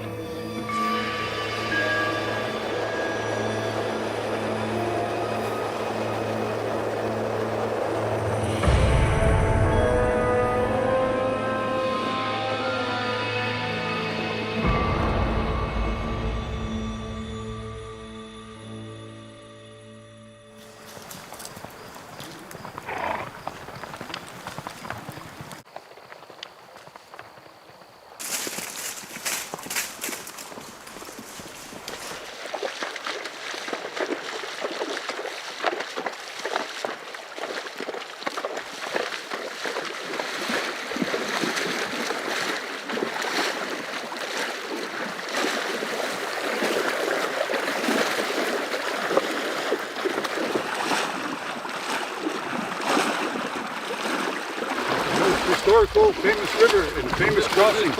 This is Medicine Tail Cooley Crossing, crossing of the Little Bighorn River. This is where Custer came across, and they said Custer got killed right here across the river. The Native American story, a Lakota story. Brave people. Curtis. Curtis Little Bird. Real bird. Real bird. Yeah. Named Sheridan. Sheridan? Yeah. We have a long way to come, Native Americans, to heal ourselves from the… This is the time, this generation, if you raise them well, it's important to maintain your identity, but at the same time to be a part of the mainstream, because otherwise you get left out.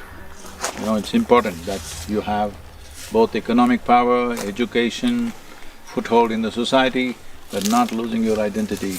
That is where, the strength of building a future is. It's important that your youth get educated, but don't forget, there must be regular education, but there must be your own traditional education along with that. That's important. Thank you. Carry that message for future generations. Thank you very much. Thank you for having us here. I'm gonna put these over your shoulders. Thank you. Zo, je gaat je, Tim. Yeah. Okay. There we go.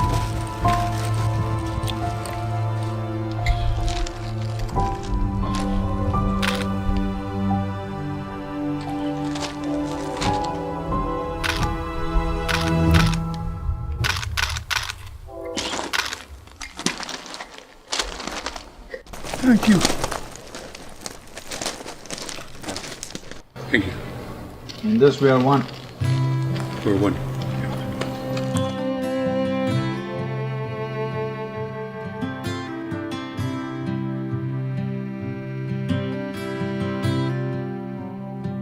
Can I ask you to look at your palms once? You want to look? Yeah. You will be surprised.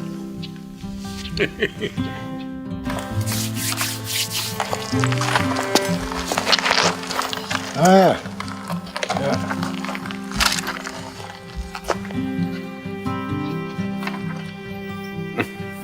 You got the same thing.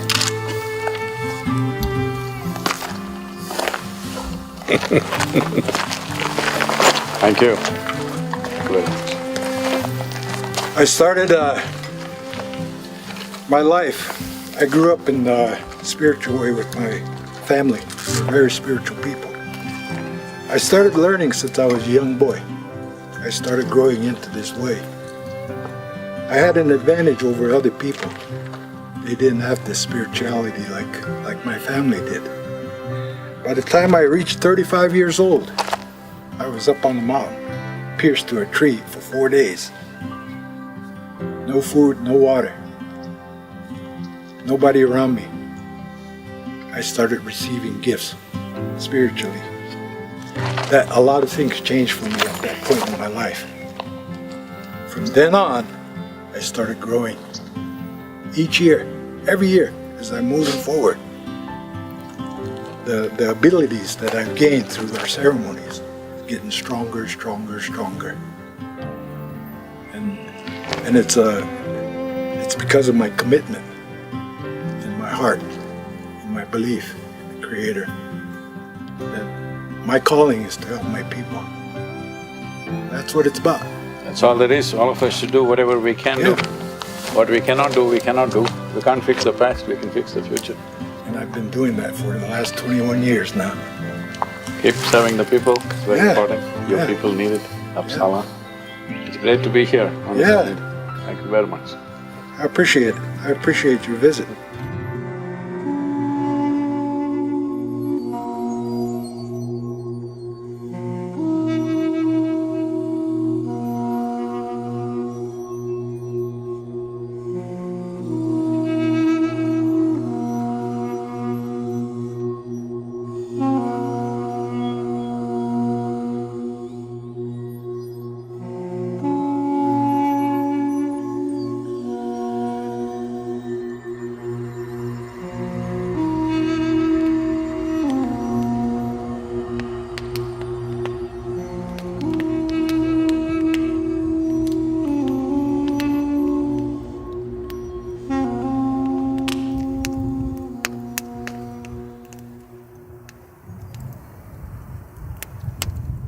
कालो न जानाति तव जननम्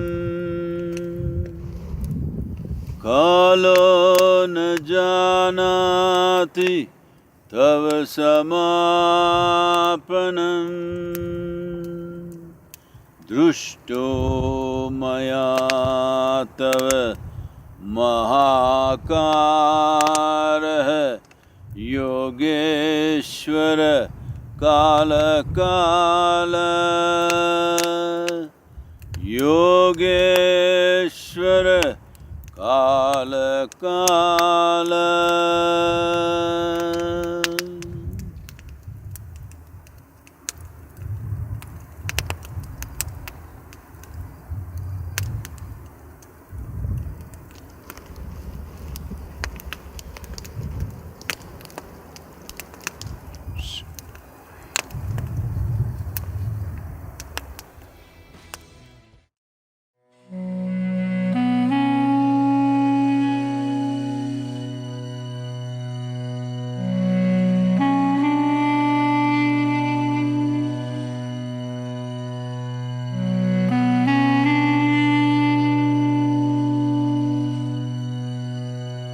Which direction are we going? We're going up this mountain? This way.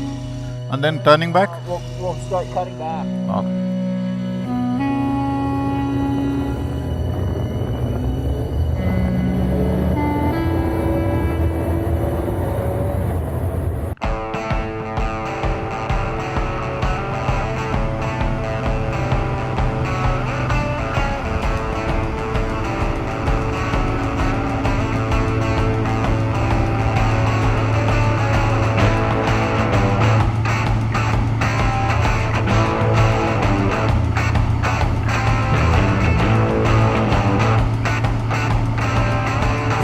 Well, here we are in Montana. We are climbing what is called as the Beartooth Pass. These squirrels are climbing up my legs, thinking I'm a tree trunk. Maybe I've been here for too long.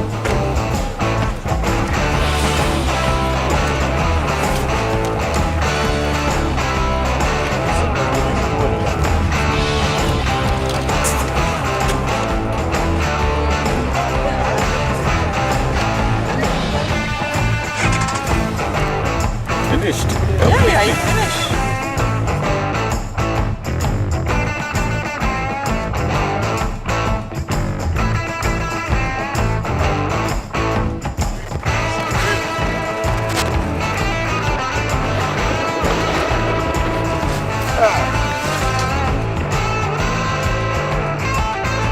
I think we are maybe at least 3 days behind schedule because one day I had to go to Los Angeles for a meeting with Jack Dragonmore, who has done phenomenal work as an environmental scientist.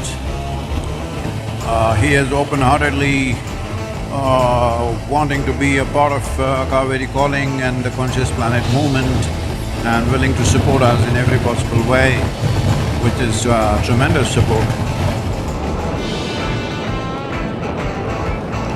We are entering Yellowstone National Park, the very famous Yellowstone National Park we've just entered, and both sides have evergreen trees and fabulous mountains.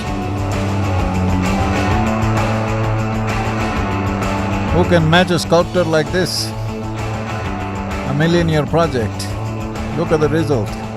Too fantastic.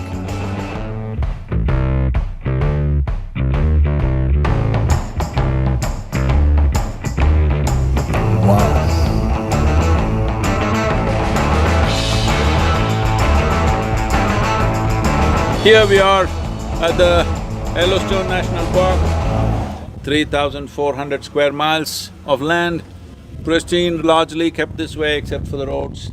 Over 1,000 rivers and streams originate here, many of them joining up with Missouri as tributaries. Snake River, which flows west, is going straight up to Pacific, going all over the place like a snake, twisting and turning through the terrain. Yellowstone National Park, a must-see for anybody who loves nature. It's one thing about living here is our kids spend a lot of time in nature. Yeah, that's great. Nothing like that, I'm telling you. That's the best education, long right? term, that works better than anything else. Anything, exactly. My girl also spends so much time with me in the mountains, in the forest. Wonderful. And she is like, she's at home just anywhere now. She's grown up and she's doing well. Okay. But there is a certain poise and grace to her. Okay. She's at ease anywhere, she doesn't need much. That's the greatest gift, right? If you ask her, you want anything, she says, no, I got everything, she'll say. That's beautiful. That's wonderful. So, I think that is mainly because of her exposure to nature and being with lots of people, all sorts of people. When she was growing up, yeah, she stayed in the best homes in the world. Right. And she stayed in tribal homes, in villages, in huts, That's your words of, I think about exposure and experience. Yeah. It's guided Rebecca and I.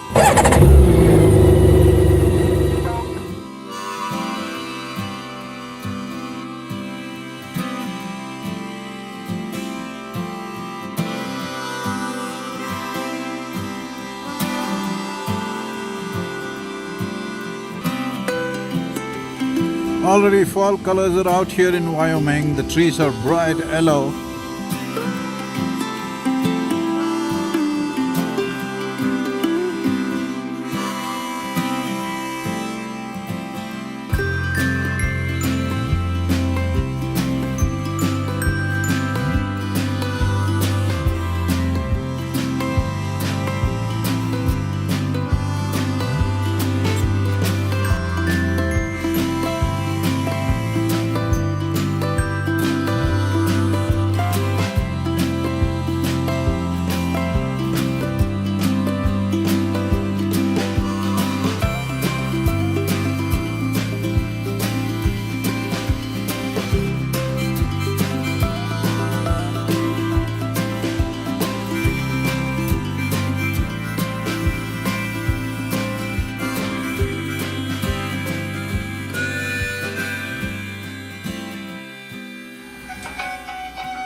Namaskaram. Namaskaram. How are you, baby?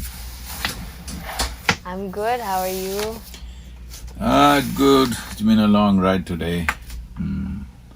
More than 12 hours on the motorcycle today, so…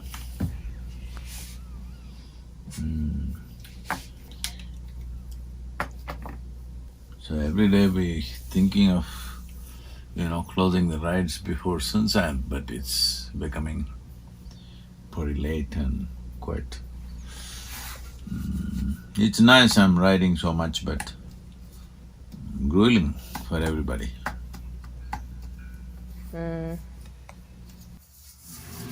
What else? What's happening there? All good? Here? Raining, huh? All good. Did you see Kala and Googie?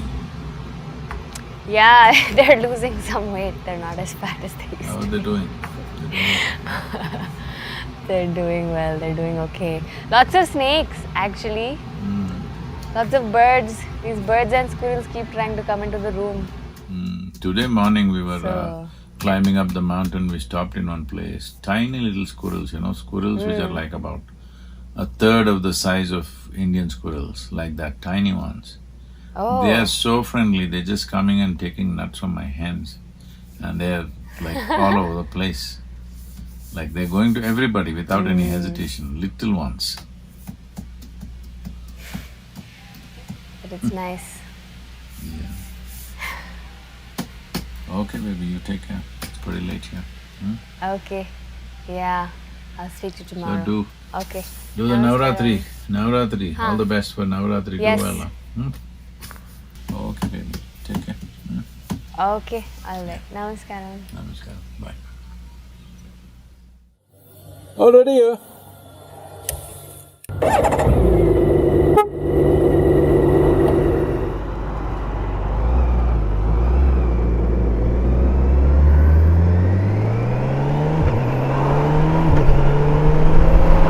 Today we have to ride to Salt Lake City, which is about 5.5 hour ride, I think. So we would like to get there before sundown or little after sundown, and tomorrow morning is darshan, all right? So everybody be there for the darshan, ride with me.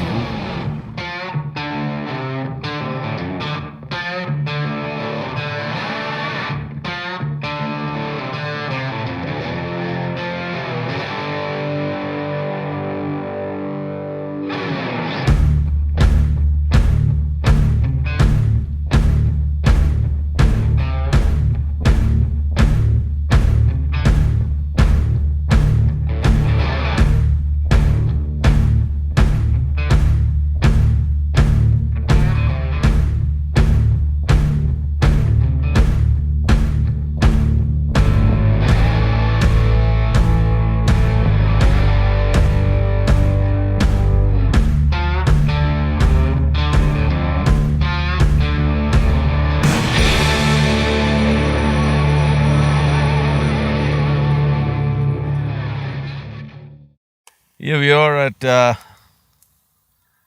Bear Lake, Utah. A little over 6:30. Sun is yet to come up, no sign of him. Temperatures are somewhere around 6 to 7 degrees centigrade.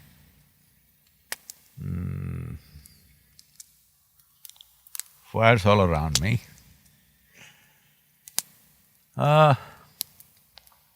One thing that stands out about the Native American culture is their love for land.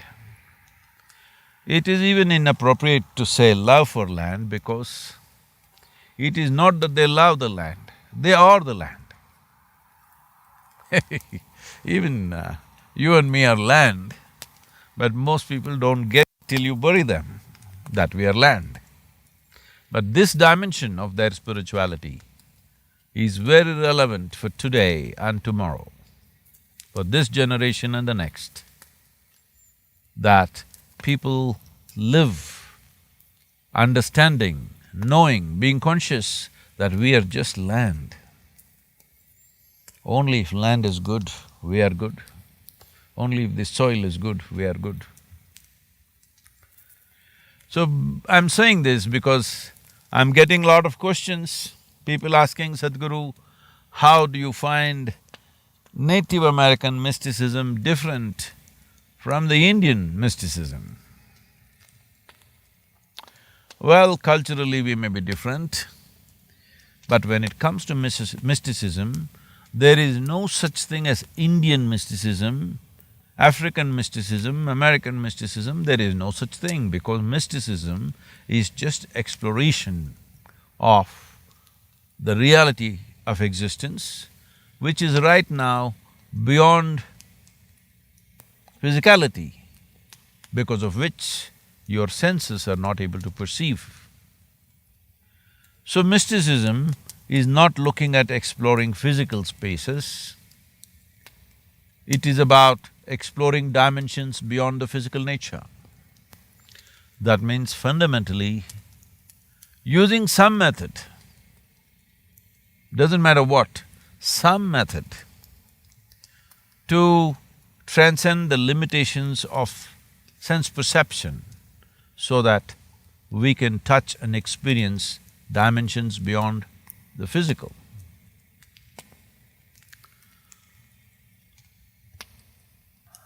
So Native American mysticism is of a certain sort. We will bring many aspects of their pursuits and their experiences. We will take you through this to whatever extent we've not been able to process many things because we are riding from place to place and not been able to deliver the goods to you in terms of the exciting things that we see and experience. We'll do this as we go by. Be with me, ride with me.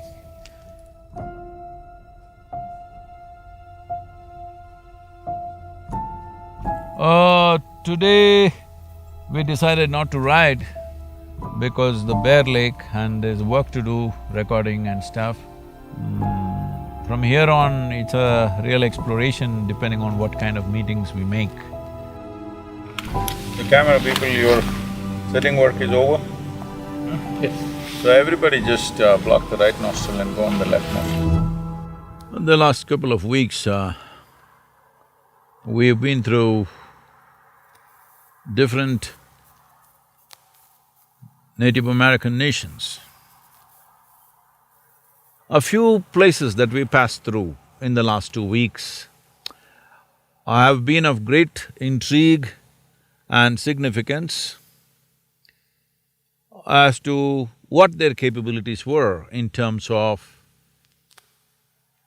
doing things beyond the body. When you do something beyond your physical existence, in a way, that is what is spiritual. There was human sacrifice in prevalence in that society. What is a sacrifice? Let's understand this. There are only 3 ways to sacrifice. One thing is to cut your own throat or somebody else's throat and sacrifice the life itself, which is what these people did. Another way is to sacrifice parts of your body in terms of flesh, which was very, very prevalent in the Native American culture, that parts of one's flesh is offered as sacrifice. And just now we were in the Lakota nation. We went to the site where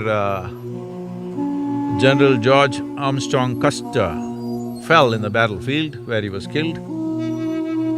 The Sitting Bull, who was the chief of Lakota, did not go into the battle. One thing is, he sacrificed 24 pieces of flesh from his arms.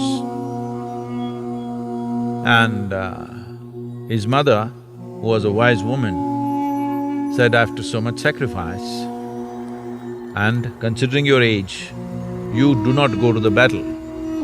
Let the young people fight, you take care of the people who are here, you take care of the tribe, let the young men fight. Well, that advice paid off very well for them, for the Lakota nation. So sacrifice of flesh has been in practice because if there is no sacrifice, you must understand the word sacrifice in the right context. It's not about destroying something, it's not about killing something, it is about infusing some energy into another dimension which needs that right now. But a more sophisticated way of sacrifice is that you are able to throw out a burst of your energy as a sacrifice. In a way, all initiations, consecrations are a kind of a sacrifice.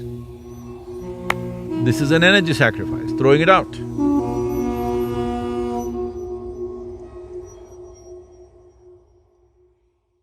Neenanna kanasalla, nanenna nanavalla, neenanna usiralla taye, neenanna jivakanava.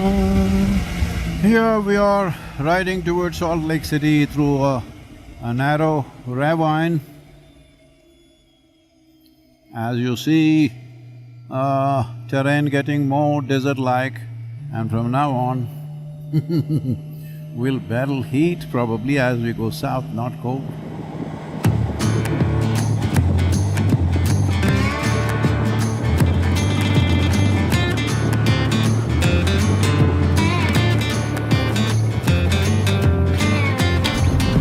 Here we are in Salt Lake City in Utah. The Utah laws are such that only if you're below 21 years of age, you need a helmet. If you're over 21 years of age, you don't need a helmet. Over 21 for sure, all right? So here you can see me riding without a helmet, perfectly legal, okay? This is an adult country.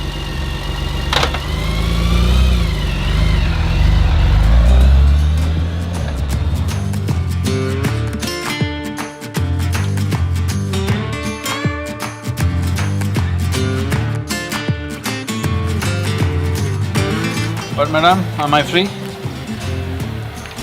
Or you have something? There's always something.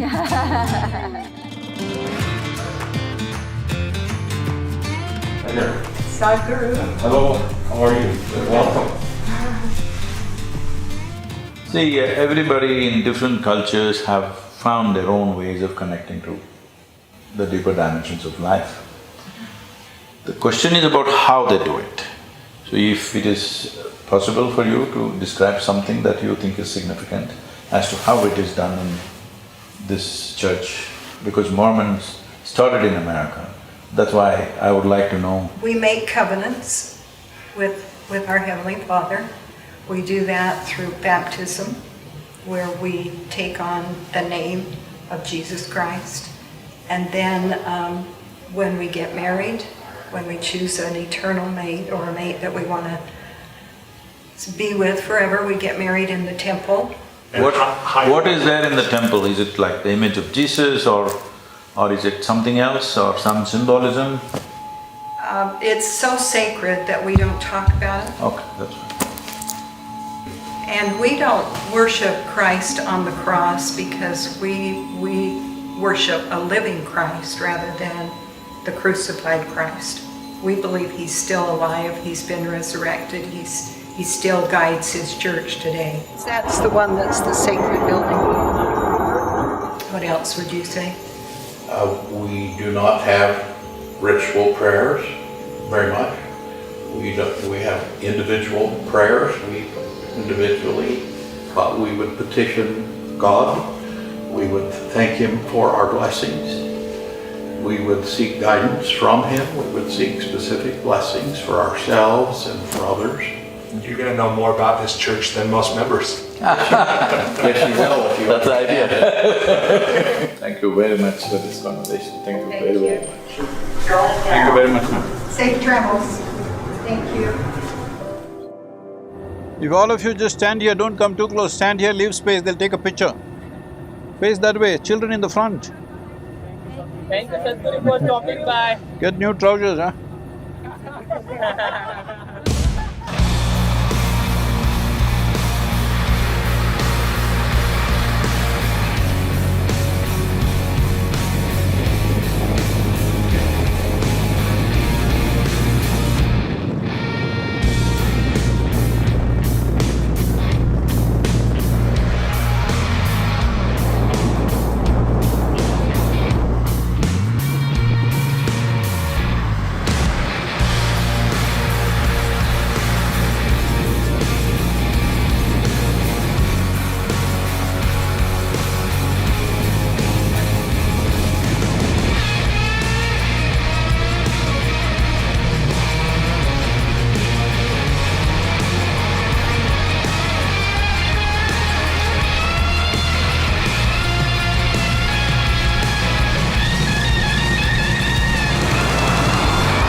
Oh, what a place, huh?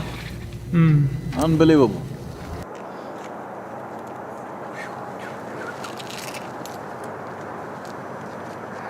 Oh.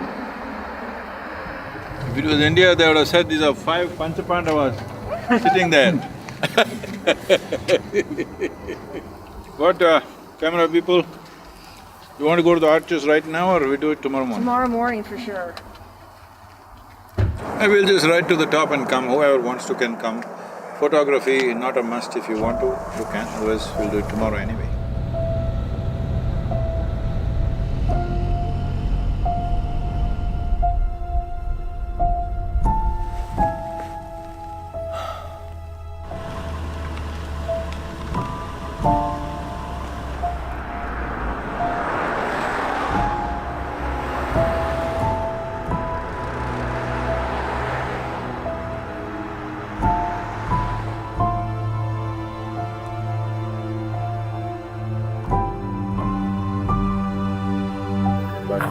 That place, so powerful, I all had goosebumps sitting there.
Most amazing rock formations, unbelievable stuff.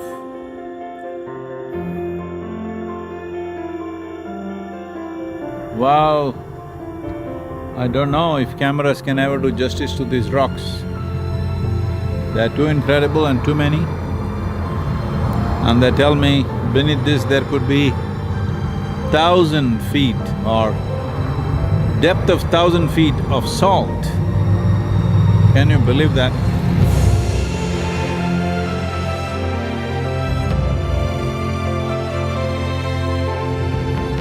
Unbelievable. that there was an ocean, an inland ocean which dried up, and this whole belt is a salt belt. And I came here yesterday and even now it gives me goosebumps.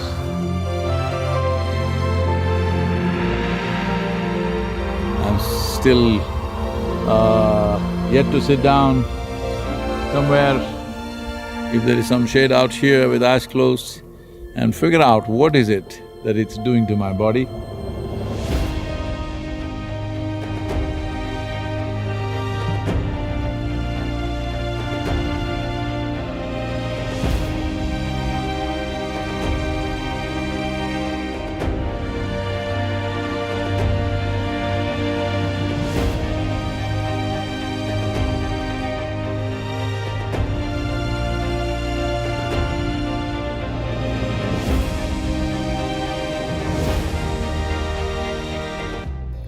They're like living things, these rocks. They're very much alive in so many ways, I don't know. It's just impossible to find a logical expression to what they are. What is he looking at? Hello, man. Hello, what are you? I like your goggles. What are you? Right now, right here, man. I like your goggles. Really? What about me? Huh? Wait, You like me? the microphone camera!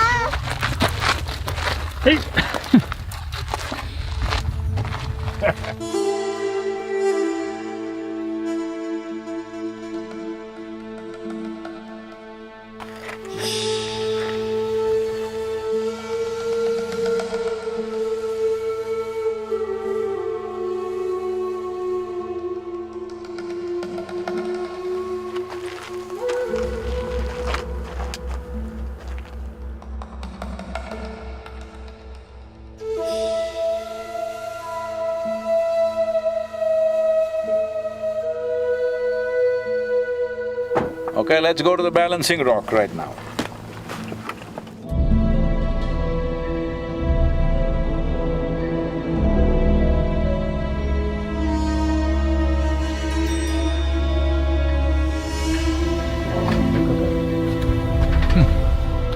Look at the loose rocks upon which it's sitting and the way the arrangement happened, huh?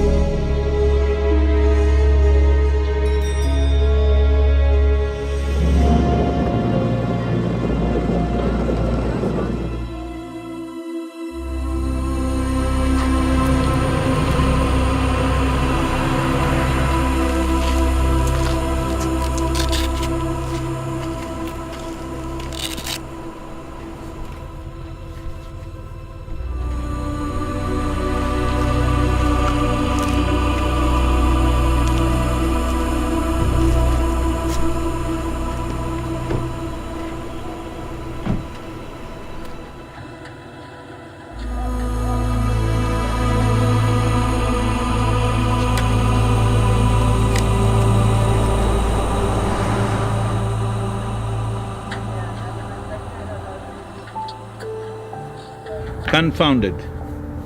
Rocks and more rocks, not just lying there, but have risen to impossible geometry of symphony, staring down at you like living things that they are. What insane heart and industrious hand could put them all up in these magnificent forms that human eye finds hard to comprehend? All one can do is stare confounded by this craft of creation. Confounded.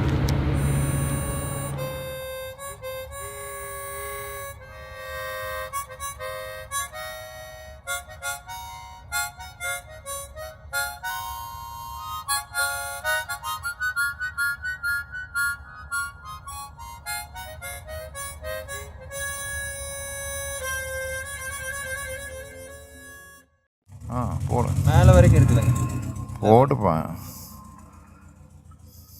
இப்படி confuse ஆயிட்டானே இவனு petrol போடாம எனக்கு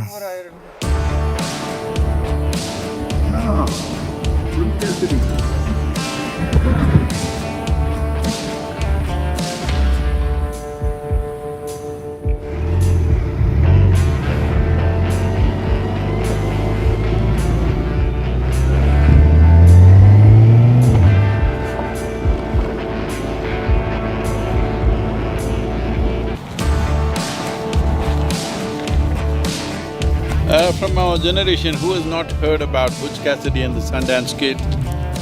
This is America's fascination with outlaws and bank robbers. American people liked adventure and success, even if it was on the other side of the law. So sweet.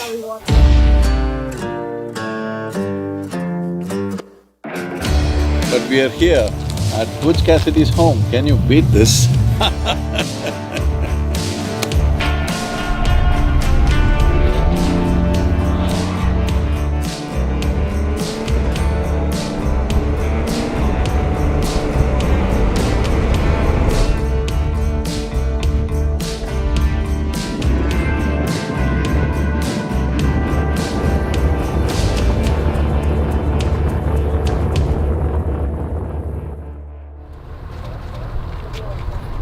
Oh, look at this.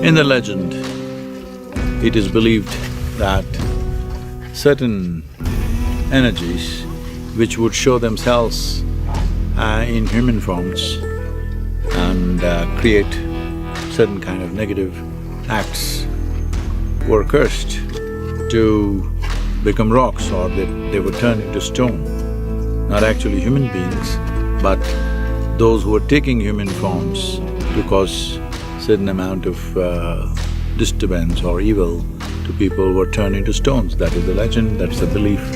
But they're almost like frozen people the way it looks.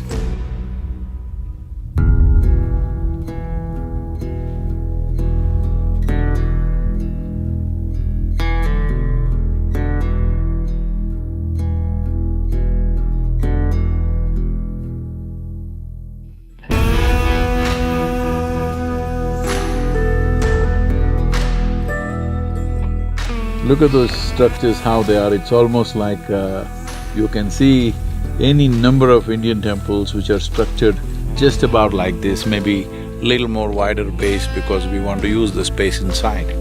But in terms of fundamental design, it's almost like they copied from this, or they realized it's this form which stands forever. The geometry of it. Bryce Canyon, what a miracle, huh? I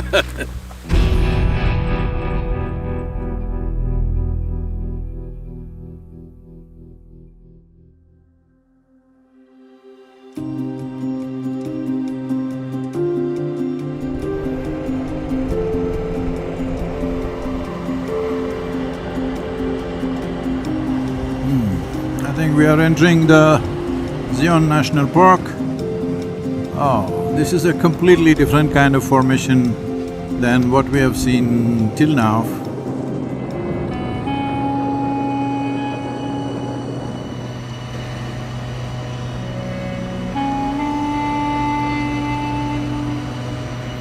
Unbelievable terrain, I've never seen anything like this.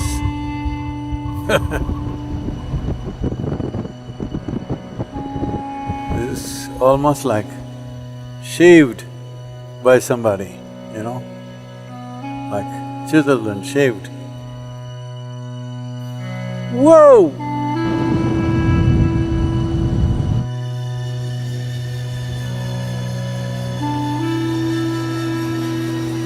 We're going through a tunnel, pretty long, totally dark inside, except for the headlamps. I don't know exactly how long it is, but after this bend I thought I'll see light at the end of the tunnel, but there's no such thing, it's going further. And it's going down deeper. Oh, it's more than a mile, I think. Unbelievable. Whoa, whoa. You wouldn't believe this, oh my God! You wouldn't believe this. This is a must-see for everybody. This is unbelievable. Unbelievable means unbelievable.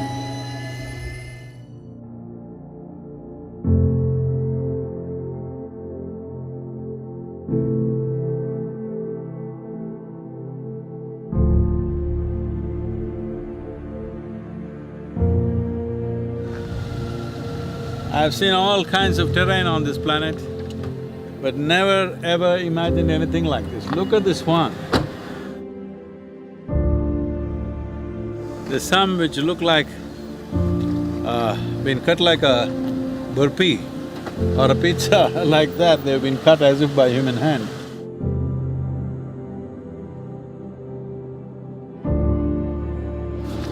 Rocks and rocks confounds me. This geometric symphony just confounds me.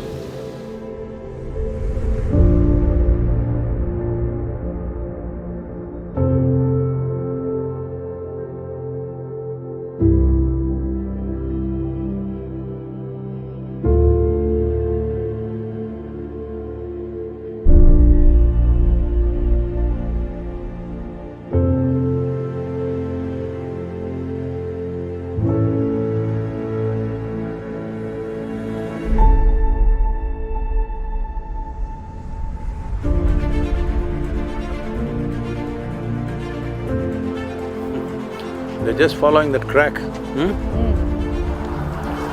Unbelievable.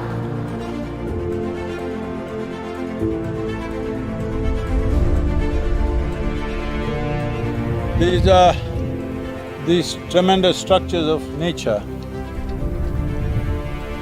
for millennia has been an inspiration for the Navajo and in later days, the Hopi. If you're in this valley, even now I'm saying, if you stay in this valley for a few weeks all by yourself, the very energy and the tremendous power that these rock structures exude would leave you in some way transformed. Who can avoid? In some way, thinking beyond the limitations of this puny body when you're here all by yourself.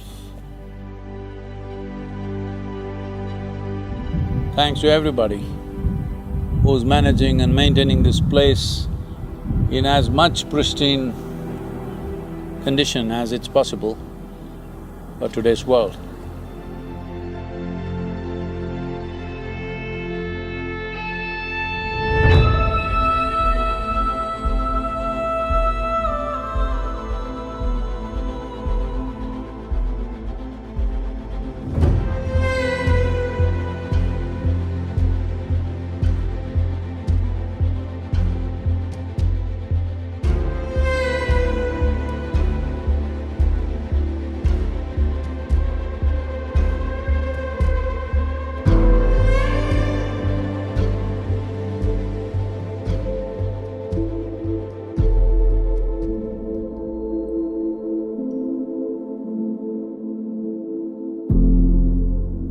Namaskaram to all of you wherever you are. Here we are in Los Angeles. Well, Pacific time, 5:30 in the morning. Wonderful to see a tennis court full of people. Well, as you know, we've been traveling to various parts of America, particularly touching all the Native American cultural centers and reservations, but unfortunately, most reservations are under some kind of lockdown because that population is quite badly affected by the virus. And most of the elders in the tribes or in the nations are over in their late 70s or 80s, so meeting them has been a challenge. So even there we are going on Zoom calls and Google Hangouts and not really physically meeting them. It's unfortunate though, we are going to those places, we're not able to meet most people that we should have met. Tomorrow happens to be Indigenous Peoples' Day in United States. And all of you, wherever you may be, not necessarily in United States, make this little effort to know something about them, all right? Don't go by the versions that you saw in the Wild West movies. Make some effort about some Native American nation or some indigenous people, either in America or anywhere else. Will you make an effort, spend 5 minutes to know something about them? Because it's very important how they lived. Because without the basis of people who lived here before us, we would not have existed, isn't it? In many ways, we stand upon everything that they have done. So in that context, 5 minutes every day, everybody, on this day, once a year, just spend 5 minutes to get to know those people who are no more. Namaskar. Thank you very much.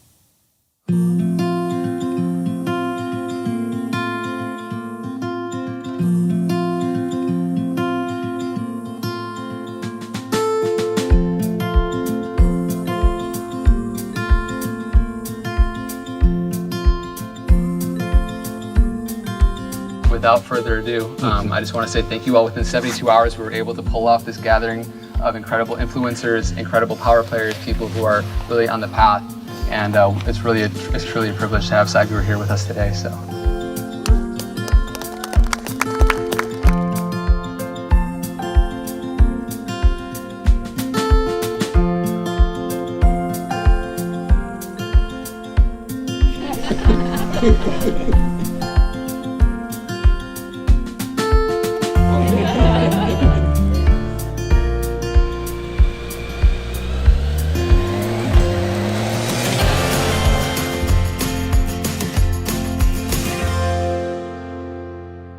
Emergency photos. Okay. Good. I've got a present for you. Don't do that now. Why? I can't give you a present? Don't do that. You see this? You see this guy? Very famous. This was Steve McQueen's best friend. And he had a motorcycle shop. Steve McQueen. He is one of my favorite actors. This was his best friend. Okay. Bud Eakins. Do you remember the movie The Great Escape? Yes, of course. Remember the motorcycle over the fence? He got tangled up in the barbed wire. Okay, this was Bud Eakins. Oh, so he rode it. He was a stuntman, but he had a motorcycle shop here. And I was a kid, I used to grow up in the motorcycle shop. This is an original t-shirt from Bud Eakins. So, you want to take it off? You have to wear it though. You have to wear it. Wow, isn't that awesome? Way to go. Will you wear it? Yes, I will. Way to go. Oh, I thought you were going to give me the jacket also and ride like this. I'm so excited. Thank you so much for being here, and I have a few questions to ask. So I want to jump right in. As we close out the Indigenous Day, we wanted to have an Indigenous conversation, Indian to Indian, in somewhat of a capacity, and we'll explain that as it unpacks. But first up, I got to bring my brother on here, 6-time Grammy Award winner, multi-platinum, super accolades all over. I'd like to welcome Taboo from the Black Eyed Peas. Oh, what's up, relatives and all the people that are tuned in to this amazing experience.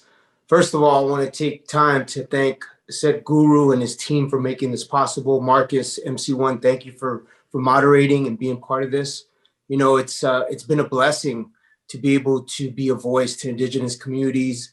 You know, I am Shoshone, Hopi, and Mexican on my grandfather's side, but I've always been an advocate. And now to be able to speak on Indigenous Peoples Day, I'm just very honored, and to speak to this amazing man, Sadhguru, who's been on an amazing journey to learn about Native culture. I want to say thank you again. I appreciate that. And speaking of the land that you were just at, I've been to Bear Butte. I've tied tobacco to the trees. I've spent time there, and I know personally the power. If you wouldn't mind expressing a little bit about what that time was like for you in those sacred spaces. I have too much to say about this. To make it brief, I will stick to one point. Matotipila, in my experience, in the entire North American continent, at least in United States and Canada, I would say, is probably the one most powerful space that you can see in this part of the world.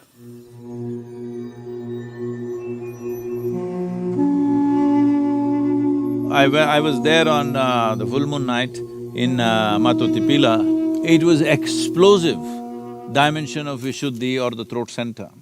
Anybody who has done any kind of a little bit of search with that energy around would naturally become an exploration of mysticism is very natural. Tab, you are a singer, you must spend minimum 3 days at this Matotipila, especially on the full moon night. I'm telling you, you will realize something tremendously powerful.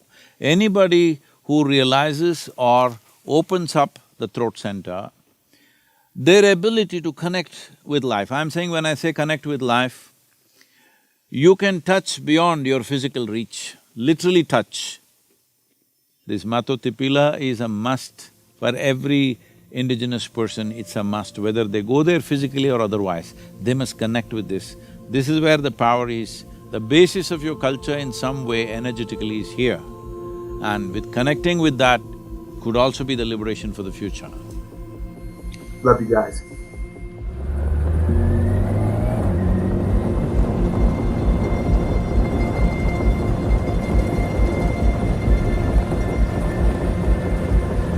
Welcome back to Impulsive, the #1 podcast in the world. That's a statistical fact. This could be one of the most impactful Impulsive episodes we've ever had, with one of the most special guests we've ever had. Ladies and gentlemen, Sadhguru.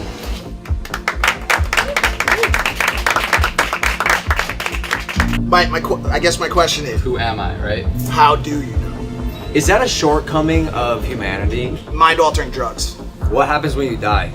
What goes to heaven? Your soul? How do you know you found the one? The right partner. The right partner in life.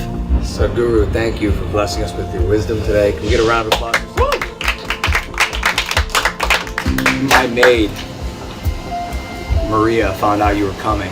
I saw her standing behind the van and shooting me. She was sweating. I said, Maria, why are you sweating? She said, I love this guy. I follow all of his stuff. And I think she's here somewhere.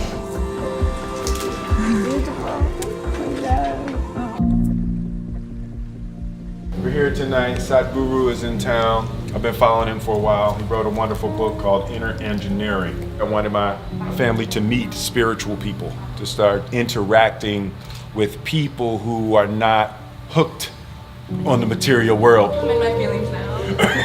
I'm ready to be enlightened. Can't believe he's crossing America on a motorcycle. Motorcycle. That's so cool. Welcome, welcome. This is a wonderful opportunity for us to be able to enjoy this time with you.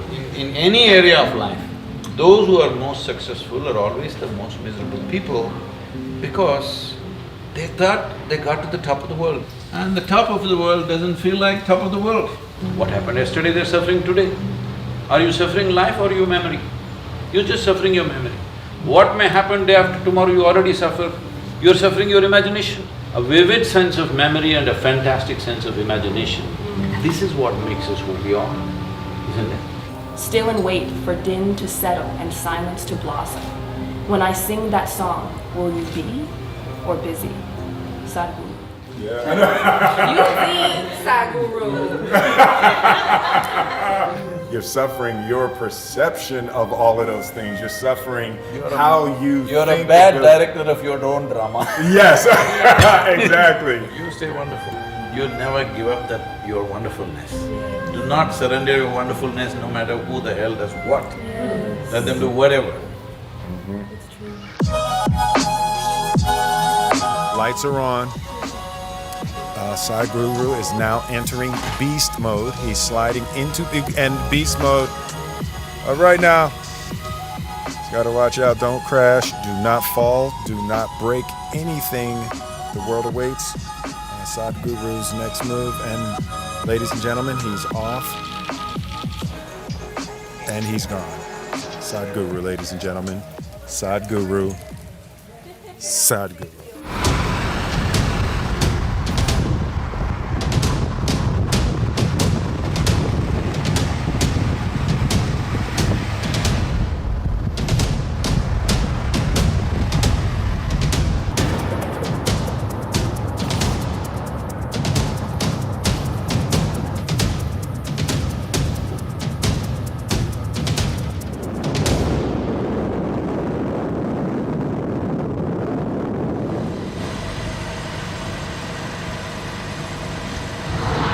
We are here just entering Mojave Desert. Here is this wonderful Joshua tree, as it is called today. It was very important for the Native Americans to make baskets, also get some nutrition out of it.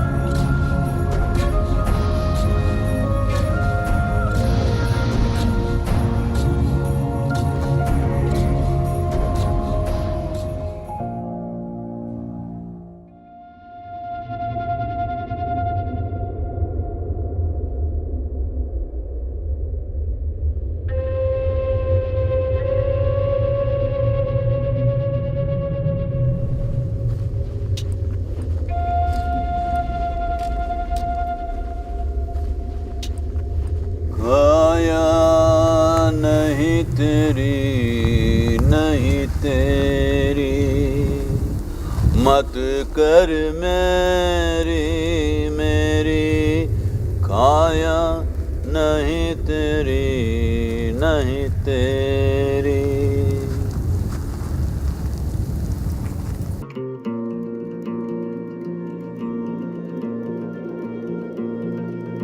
I'm curious, from your perspective, what is true spirituality? Well, let me give a very technical kind of answer to this, because if you say anything more poetic, people will distort it again. So having said that, a technical, absolutely technical definition of spiritual process would be this. There is a physiological process which you call as the body. There is a psychological process of thought and emotion going on. If you transcend these two, if somehow your experience of life transcends these two, that an experience which is not body-based, an experience which is not of the psychological structure, if this happens, then you are spiritual, because something beyond body and mind has happened. Why is it important that something beyond body and mind should happen is because both your body and mind are accumulations that you gathered, and you're mistaking it for a cosmos. What you created is not the creation per se. So there is a creation, there is a force called creation, which is not that creation happened at some time. It's happening in a tremendous way every moment of our life. But only few people are conscious of it. Rest are busy with their physiological and psychological processes. Hello? So spiritual process means something beyond body and mind became a living thing in your life, it became a living experience. Just switching gears just because of the limited time we have, after reading Mystic's musings, I'm very interested and curious if one, your thoughts on extraterrestrial life, and if you've been in contact with any. Or maybe you are one, who knows? Yeah, maybe that is a better question.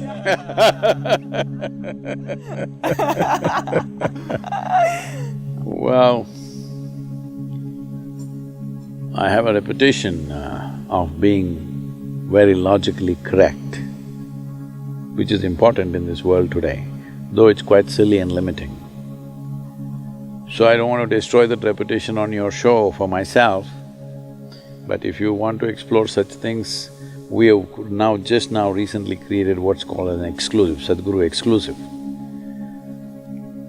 This is to explore those dimensions which don't fit into your logic. Because right now, most human beings are being constipated by their own logic.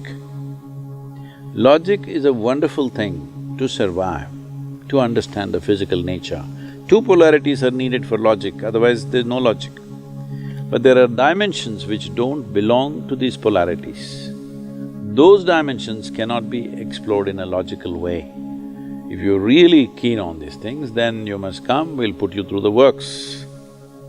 But if I logically answer this question, that will be very cosmetic. It doesn't really get to the heart of the matter. But I'm just telling you, you are a ghost with a body. So just for your information. The moment you lose your body, everybody thinks you're a ghost.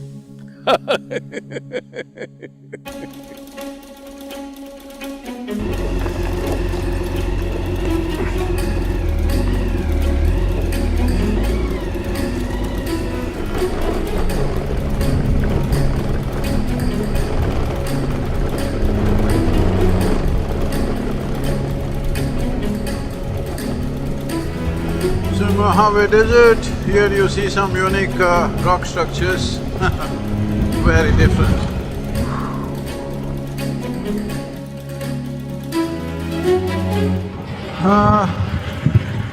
We are on Interstate 40 East, going towards Grand Canyon. Well, it should be nearly 350 miles, I think, today. We should be there in 4 hours, 4.5 hours, right?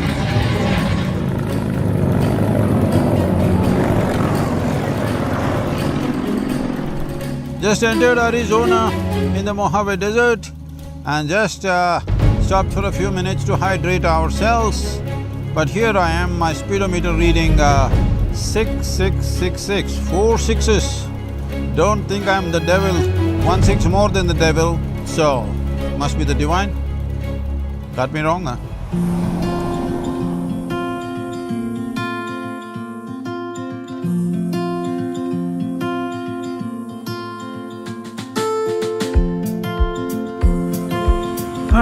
We are entering the exit for Grand Canyon, 165 Williams Grand Canyon.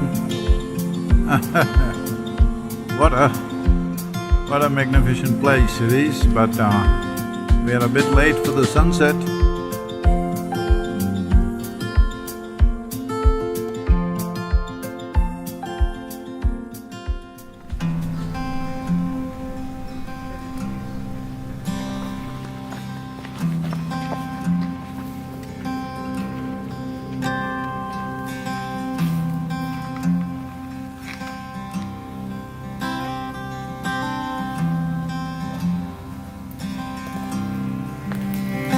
Namaskaram. Namaskaram. How are you? How was your ride through the desert? You were supposed to do it early in the morning. What happened? Yeah, baby, very good. And we got delayed because we had to meet Chief Looking Horse of Lakota, Dakota and Nakota tribes. Oh, okay. So because of that, it got delayed and we left only at 2 o'clock.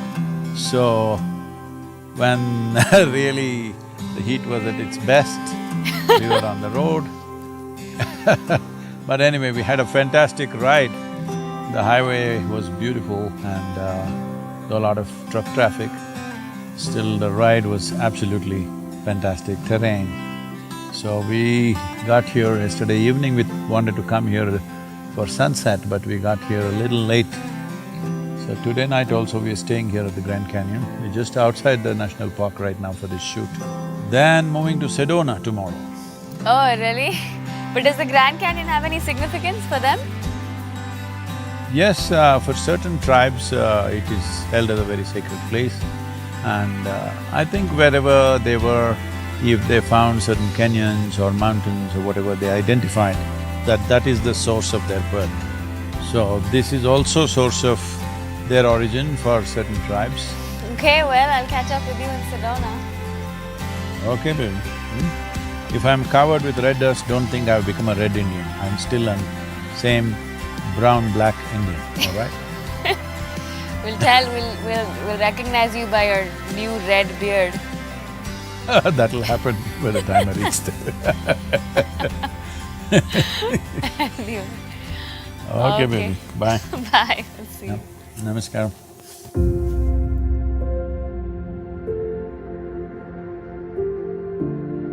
Here we are, the Grand Canyon, formed over millions of years, exposing geological history of this place, which goes back to 1.8 billion years as they estimate. It's essentially Colorado River cutting down nearly a mile into the earth.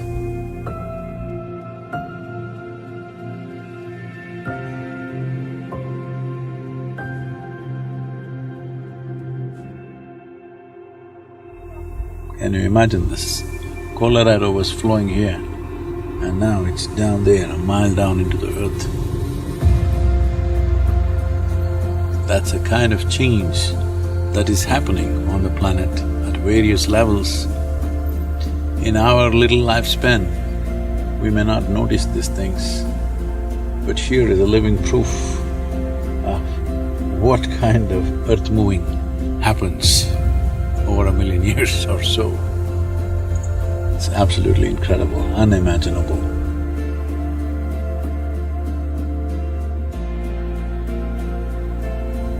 Grand Canyon, as grand as it can be.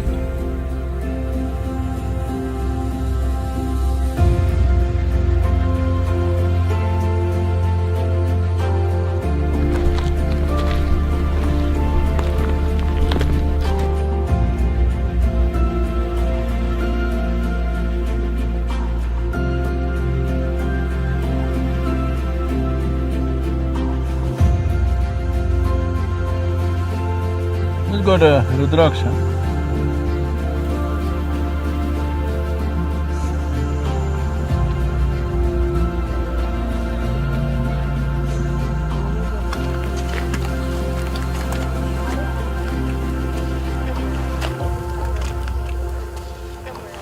Oh. Just give me a small piece of rock from this formation. Pick one. Like that? That's small? Yeah, that's good.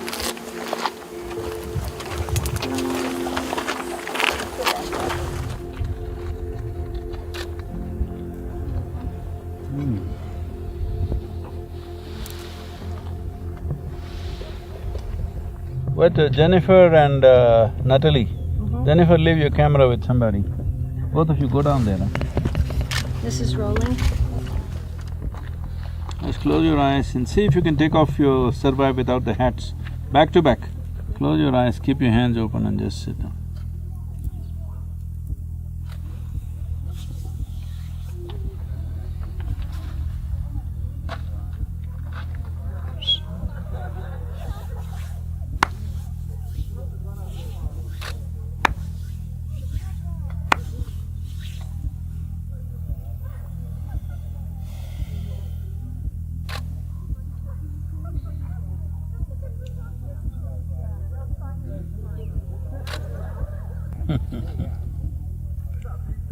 Can you see this?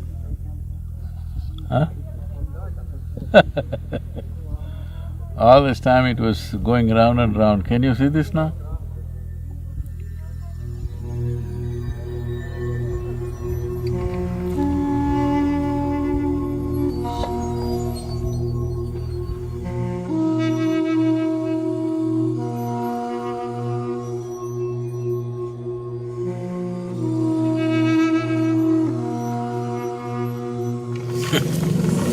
Initially I thought it's the rocks, but it's the very space. And it's so sensitive to human presence and able to recognize certain things about what we're doing. It's quite incredible. Just natural forces. I'm sure those natives who are sensitive to this dimension would definitely say there are spirits working upon them, which they're not very wrong in a way. It's the spirit of the earth. not very wrong, but not in the sense of some ghosts functioning, but there's a phenomenal amount of energy flow and… Well, there are many places, natural features which have a certain amount of energy, but the important thing is the way it's responding to human presence. Unbelievable.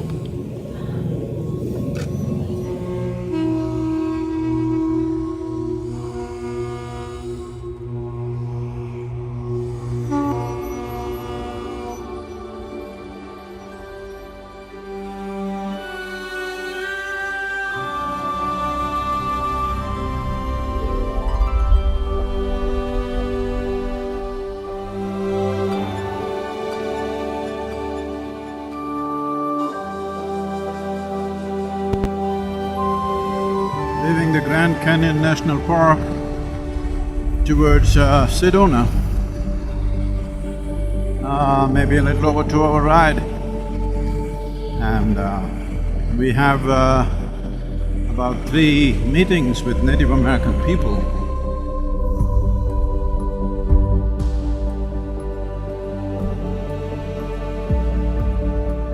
Please feel free to say whatever you wish to say about your tribe and its culture and its spirituality especially.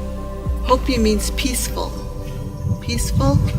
And right now our population is probably almost 25,000.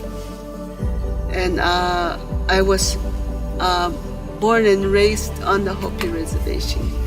And when I was growing up, I would tell myself, I will never leave the Hopi reservation.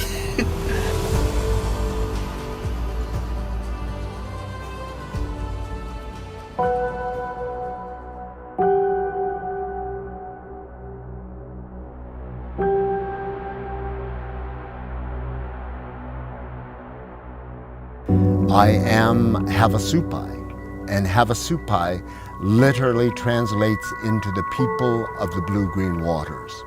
The people of the blue-green waters, regional for my area, were known as the guardians of the Grand Canyon. A small tribe, we number all of about 650 plus people in the entire of the tribe. Though the people based in that bottom of the in the canyon, have become carriers of the medicine of what we refer to as the master altar. The master altar simply being the Grand Canyon. Havsuit,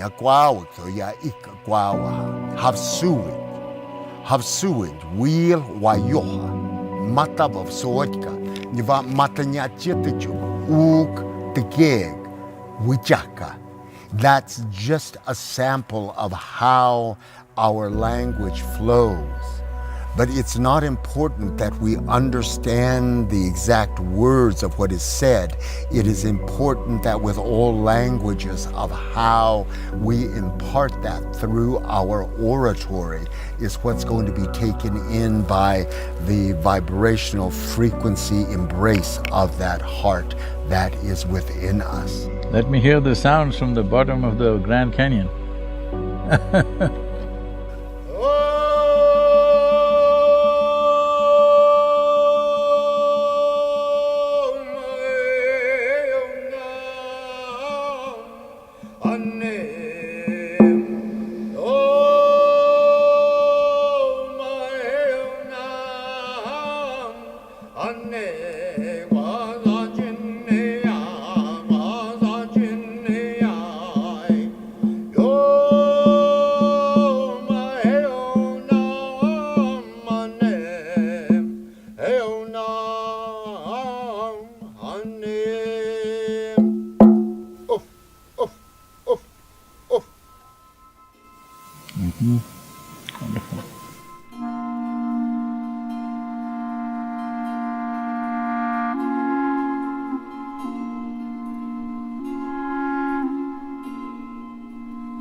Hey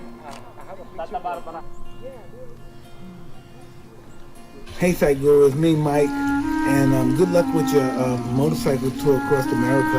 And I had a question to ask you. I was wondering, the year 2020, with all this, diversity and division, and just all the controversy with the coronavirus, how do you think we're going to receive any peace from this crisis? About peace, we must understand peace will not happen in America, Africa, India, anywhere. Peace can only happen within us. This is the only way forward for humanity. If we are expecting outside situations will be all wonderful for us, no, anytime they can turn around, as you see right now. But outside situation is not the real thing. What's happening within us is the real thing. And we can ensure that what happens within us happens the way we want it. It's my wish and my blessing. You must know peace and blissfulness, everything that's possible that we can do, we'll do it for you. You must ride with me, Mike. I'm exploring spiritual America on my motorcycle. Ride with me.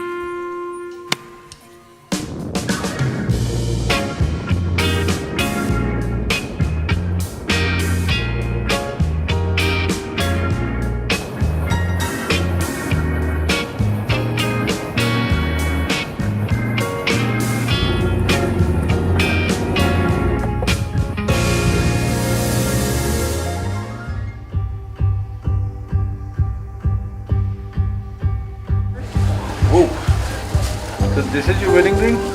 Yes, that's my wedding ring. It's a little bulky, but I've gotten used to it.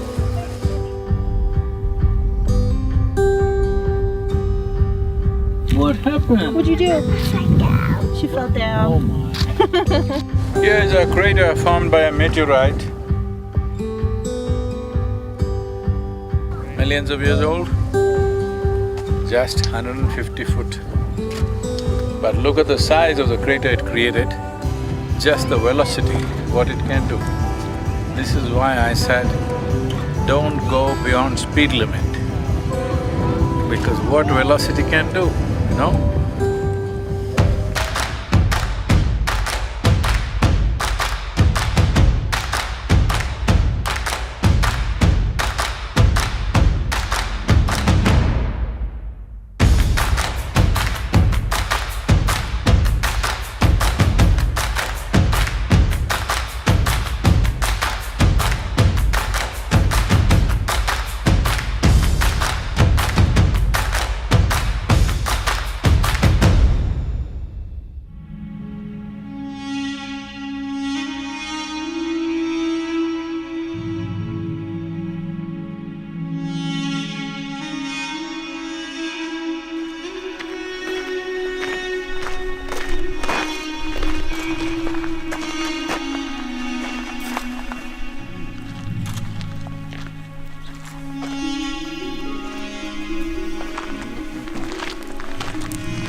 Why did they come and work here like this, huh? Up there? Where is the scaffolding? You go there and work.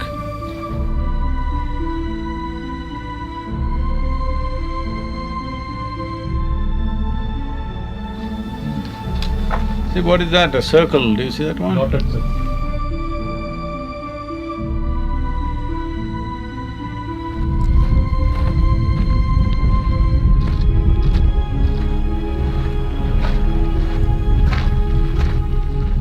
Oh, incredible masonry, huh?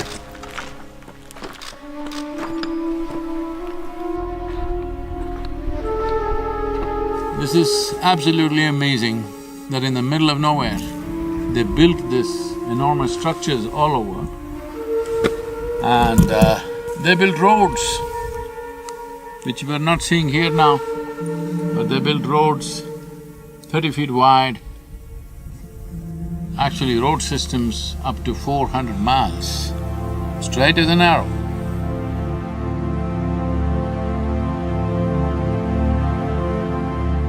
Above all, this entire labor of building this in this kind of terrain, which is… even survival is very harsh out here. But look at the where they got the masonry.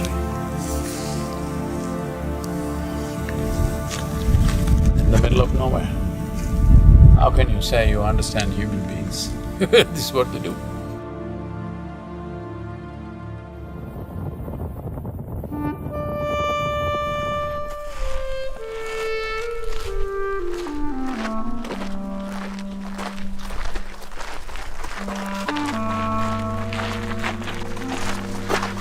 So right now we are here in this place which is called as Pueblo Bonito.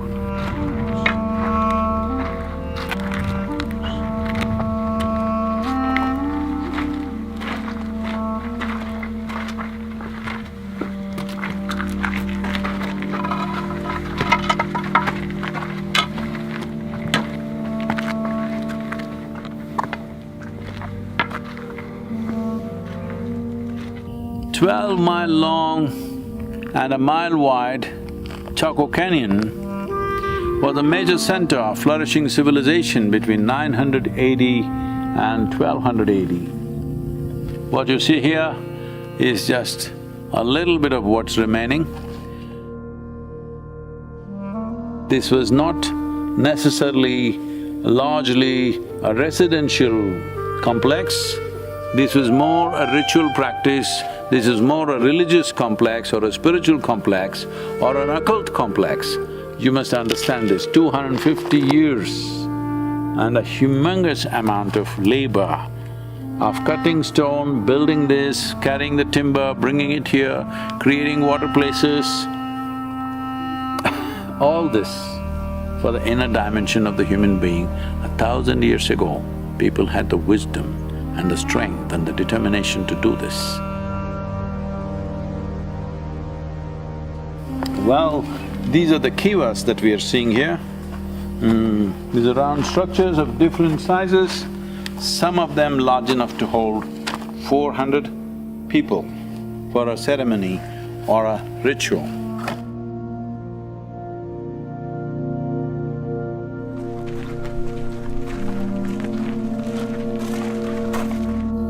Some restoration work has been done, but still this is the original design, unbelievable.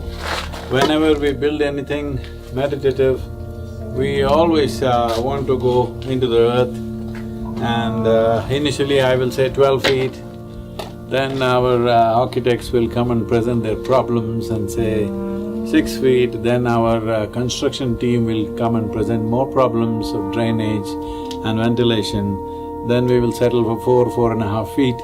All our meditation halls are about 4 to 4.5 feet below the earth, but here more courageous people, 1,000 years ago.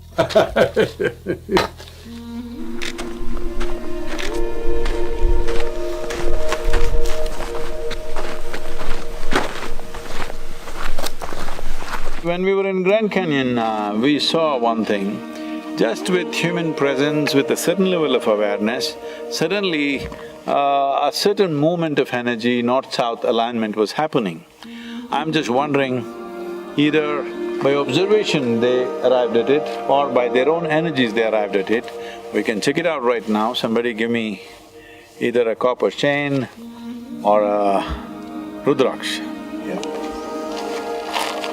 This is also too heavy, there's mercury in this. See, this is a very heavy pendant, loaded with solidified mercury, very heavy. And look at the way you're going. Please mark a line along this, somebody. What is this guy? This is how he goes straight on a motorcycle? See?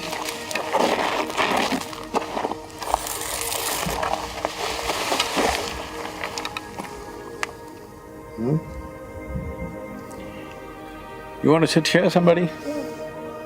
Yes. Both of you sit back to back, let me see. Right there. This same direction. Close your eyes.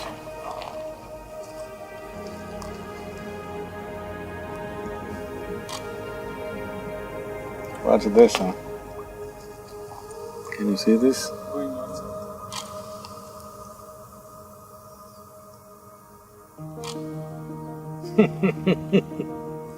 The wind is still blowing this way, going against the wind. Block your right nostril. Oh my God, look at this.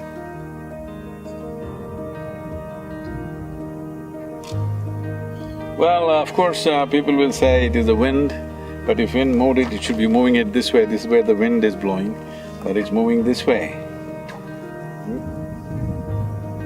So it should have been very easy to arrive at the alignment here for some reason, I don't know why. Are you ready for the immurement? Hello?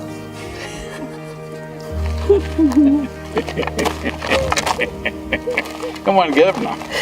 Why just shift in direction, Sadhguru? I'll put it down.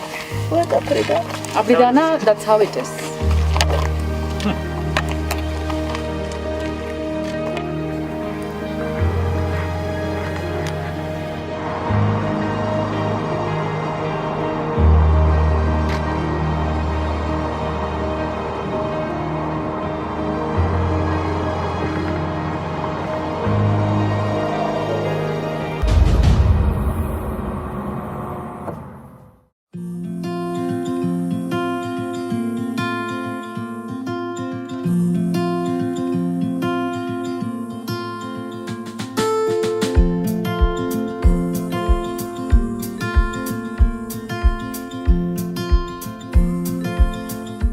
Tell us whatever you can speak about Ayurveda. I'm an ignorant person on these things so… Ayurveda is individual's medicine. Ayurveda treats every individual separately. So Ayurveda says that to understand the individual and then treat accordingly based upon his prakriti, vikruti, environment, lifestyle, all these have great significant value. And I listened to your talk on YouTube. I think you are talking Ayurveda in a different language. So if you say, I don't know Ayurveda, that is your greatness, but you are talking great principles of life, which is coming from ancient Vedic wisdom, Rig Veda and Atharva Veda. I've read only one… harmony. I've read only one Veda, sir, that is this one. That's correct. I didn't read anything else. Other four I didn't read because I'm too illiterate for those That things. is Atma Veda. Atma Veda is the mother of all Veda. This whole inner inquiry, inner exploration is very important. That is the place where Ayurveda is born. It's time Ayurveda, yoga, all these very precious sciences must reach the maximum number of people. Is New Mexico made marijuana legal? Not yet? I have no idea. Is it? No, not yet. So I'm saying marijuana, alcohol became legal, marijuana became legal, cocaine will become legal. Time we make yoga and Ayurveda legal.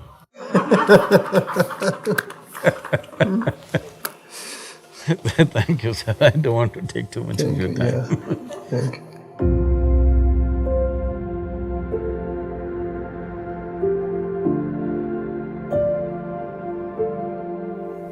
Please tell us whatever you wish to about your traditions, your spirituality, your nation, what it was and what it is, and women in your communities. My greeting is to say She'e'iya, Tachi Inashli, Aro Ashi Ibashishchi, Ma'idish Geshne Dashanale, Tafchi Dashache, Kwatawastani Nashli. So when you said, you spoke of me in terms of women's empowerment. And I want to say that that's a relatively new term, isn't it? That's exactly what I was trying to say. For ancient cultures, we didn't even have to talk about We didn't even have to think on those terms. The question was never about who will dominate whom. Right. if sustainability is the highest and most sought after technology on the planet, who should we be talking to?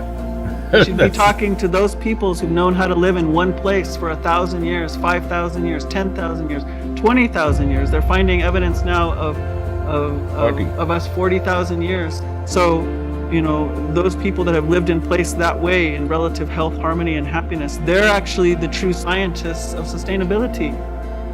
So what do they have going on? What's going on over there with those people that they were able to do that? Let's hear the sounds of the universe. I'm going to sing a grandmother calling song, a very feminine song. Ask grandmothers to come and bless you on your journey, and your motorcycle too. My motorcycle, to honor a crazy horse, I put his name on my motorcycle because I was so impressed by this man.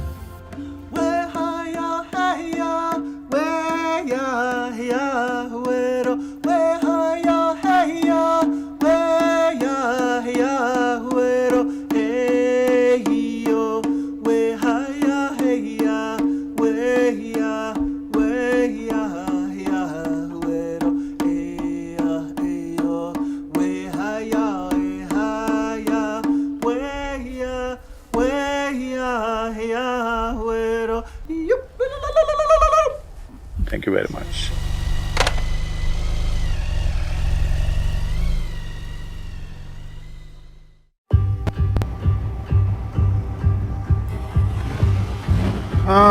We're riding towards Oklahoma and Fort Ferguson, or whatever the fort's name is, which is the end of Trail of Tears, but we saw the weather reports and it says after noontime the winds are going to become very severe. Even now it's not easy, it's over 30 miles per hour. It is right now 10:04. By 11 a.m. winds could be gusting up to 65, and at that level of wind from the sides, it's extremely difficult to keep the motorcycle on the road. So here we are on Highway 40 East, on Interstate 40 East. One road that we have traveled longest, maybe little, I don't know it exactly, but it should be around 1,600 miles on this highway. But right now, busy battling the wind.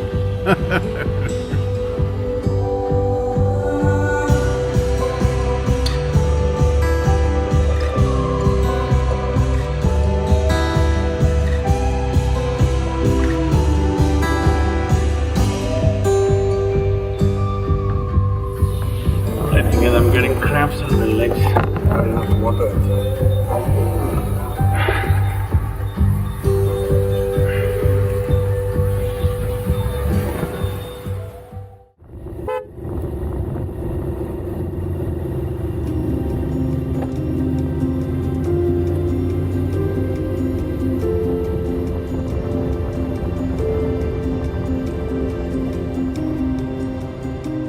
Wind chill is around 2 to 3 degrees and strong winds also, maybe about around 12 knots wind, riding cloudy day and riding. There are hand warmers in the motorcycle, but still all the fingertips getting frozen. Whoa!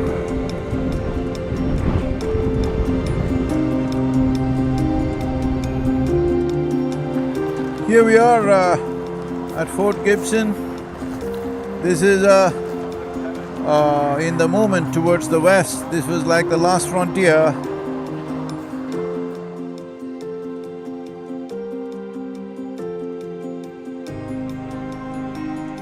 Between the Indian nations and the ever-expanding settlers. What is the use of a glove like this, huh? Where you can't use your fingers? How to ride like this? Look at this. This fort was built in 1824 as a serious push into the western frontier. In many ways, this was the terminus for the Trail of Tears, the Cherokees or the Cherokee Nation, which was removed as a part of the Indian Removal Act. from the lush green hills of Tennessee to Oklahoma, this became the commanding post to oversee that unfortunate or terrible historical fact that the Cherokee walked all the way from Tennessee to here, losing thousands of people on the way and untold suffering. So, this post is of great significance in the expansion of the United States as a nation in those days, and this also became an important part of the Civil War. Some significant events happened around this, and well, I have two gloves, but one eye is resting right now because the damn thing doesn't allow me to do anything sensibly, and I'm supposed to ride with this. Look at this. I'm supposed to ride with this in this cold weather.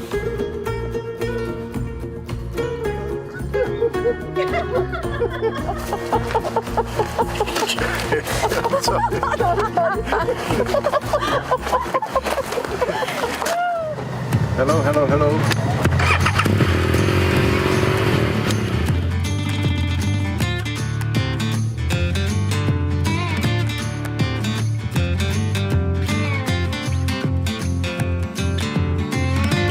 Rural Oklahoma, very basic but agricultural families. Ah, look at the fall colors, huh? Bright and nice.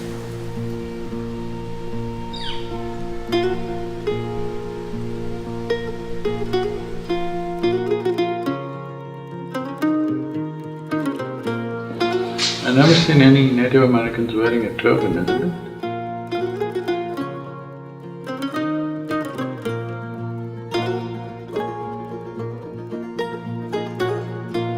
Now it's… you can go on the internet with the Cherokee language, like Microsoft, Windows platforms, Gmail, Google search, everything you can do with Cherokee language. That's great.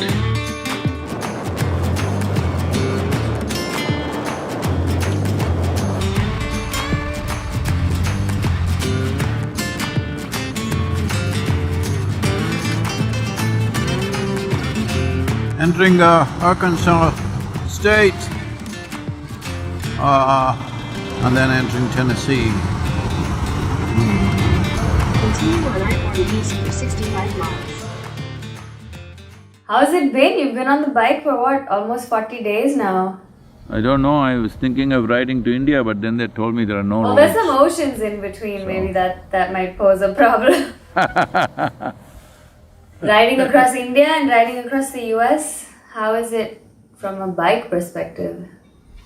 In India, it's more exciting in terms of what you see and everything, but here we've hit all the really beautiful patches of United States, not just riding on highways. We've been on country roads, we've been on very scenic routes, so it's been absolutely beautiful. But we've been tight on schedule, too many meetings, too many talks, too many recordings. So, it's not really been a holiday as people think, it's been non-stop work. I don't know that anybody thinks it's a holiday, but yeah. I guess that's the end of the catching up with Sadhguru on a bike for me, because we're going to be back in AAA. Yes, in the next 24 hours we'll be back. But we'll see you at darshan, and then I'll speak to you after that. Yeah. Tomorrow's darshan, okay? Namaskaram. Okay then, bye. Namaskaram.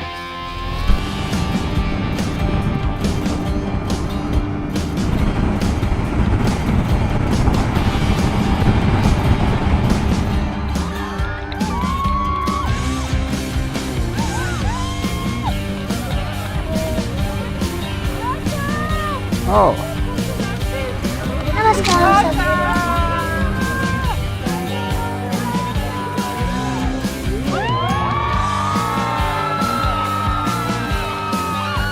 Appreciate you stopping by. Be there for tomorrow's darshan, huh? Yes, Doctor. It was to be in Nashville, now we're pushing it to the ashram because of the weather tomorrow. Sadhguru, we can follow you if you allow us.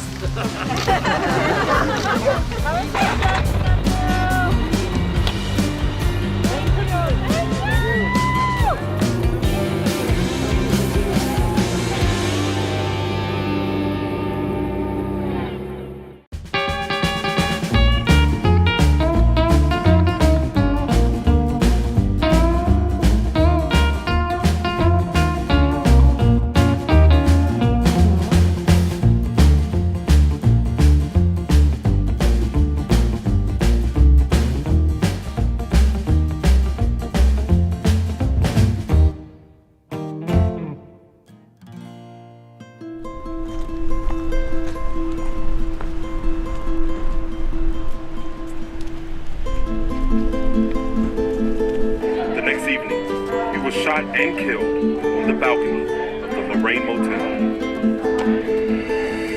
We are here at the National Civil Rights Museum where Dr. Martin Luther King was assassinated.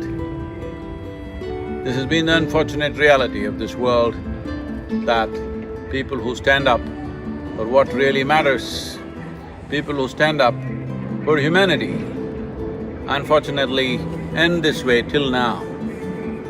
Martin Luther King and the civil rights movement is the defining moment for American democracy. In many ways, democracy became a possibility only with civil rights movement.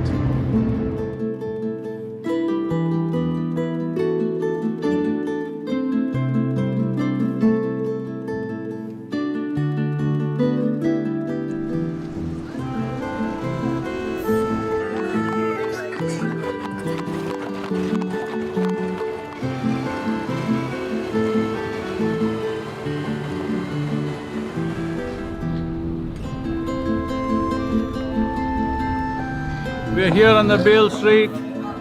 Well, the blues legends have walked this street and played here.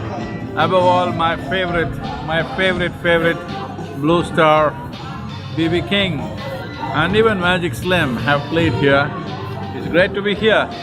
It's just that not going into any of these places because all of them are just bars. It's not about music, it's all about drink these days. But real legends have played music out here, and B.B. King's music in many ways defined how blues should be, and also in many ways set foundations for rock and roll in America. I'm telling you, I'm from '60s, so B.B. King was big king. Still is.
Not been on a two-wheeler or a motorcycle for this long in many years, nearly 30 years plus, I was saying.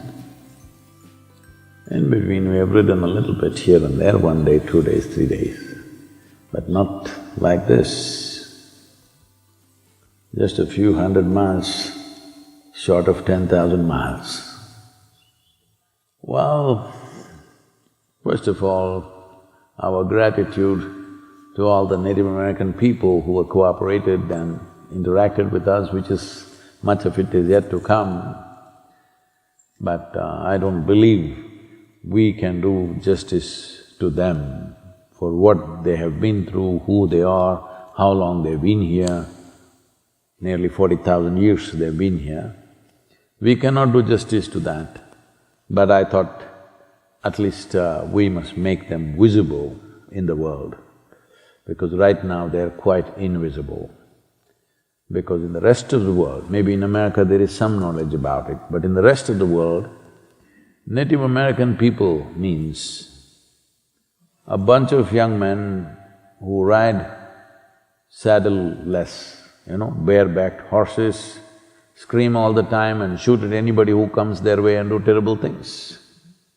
So, this is not what they are, and they had well-established settlements, Place like Cahokia over 1,000 years ago, 40,000 people in one city.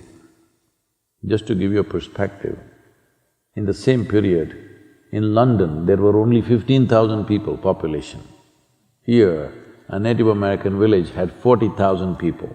40,000 people cannot stay in one place without proper administration, without management, without a whole system of civilization. You cannot live together, 40,000 people. Well, you can't fix the past, but you can carve out a way for the future. That's all we can do. Nobody can fix the past. What happened yesterday cannot be altered today. But what we do tomorrow, some possibilities could be created. Hope we'll be successful in that in some way. And above all, they're very, very relevant today because they lived as land. They did not live upon the land, they lived as land. As the tree stands, they lived like that, just being a part of it. I think this is very, very relevant for this generation and the next. Environmental concerns are still in the textbooks, in the PhD thesis, somewhere in United Nations or somewhere like that. No, it has to come into people's hearts. For that, there is no better information, there is no better inspiration than the Native American people. Environment was in their heart. It occupied the whole of it. I think this needs to happen to this generation, if at all, if something significant needs to happen for our own well-being and our children's well-being tomorrow. This is very important. But I saw last 2-3 days, our teams have been carrying little long face because they think it's too brief. It got over too soon. Well, you shouldn't stretch a good thing too much, you know? It's… when it's still good. Namaskar. It's really wonderful, I don't know what to say, really. It's been fantastic being with all of you. It's most wonderful to… in anywhere in the world, I would say, the greatest thing to accomplish anything is the smallest details are taken care of by somebody. Otherwise, the big things won't happen. So, thank you for every one of you for fixing the vehicles, keeping it going. I know you're fixing the water, the toilet and this and that and everything. I bow down to you for this wonderful thing that you've done. If there was no virus, I would have hugged you. I'm sorry. Thank you very much. Thank you for this privilege. Thank you for having us.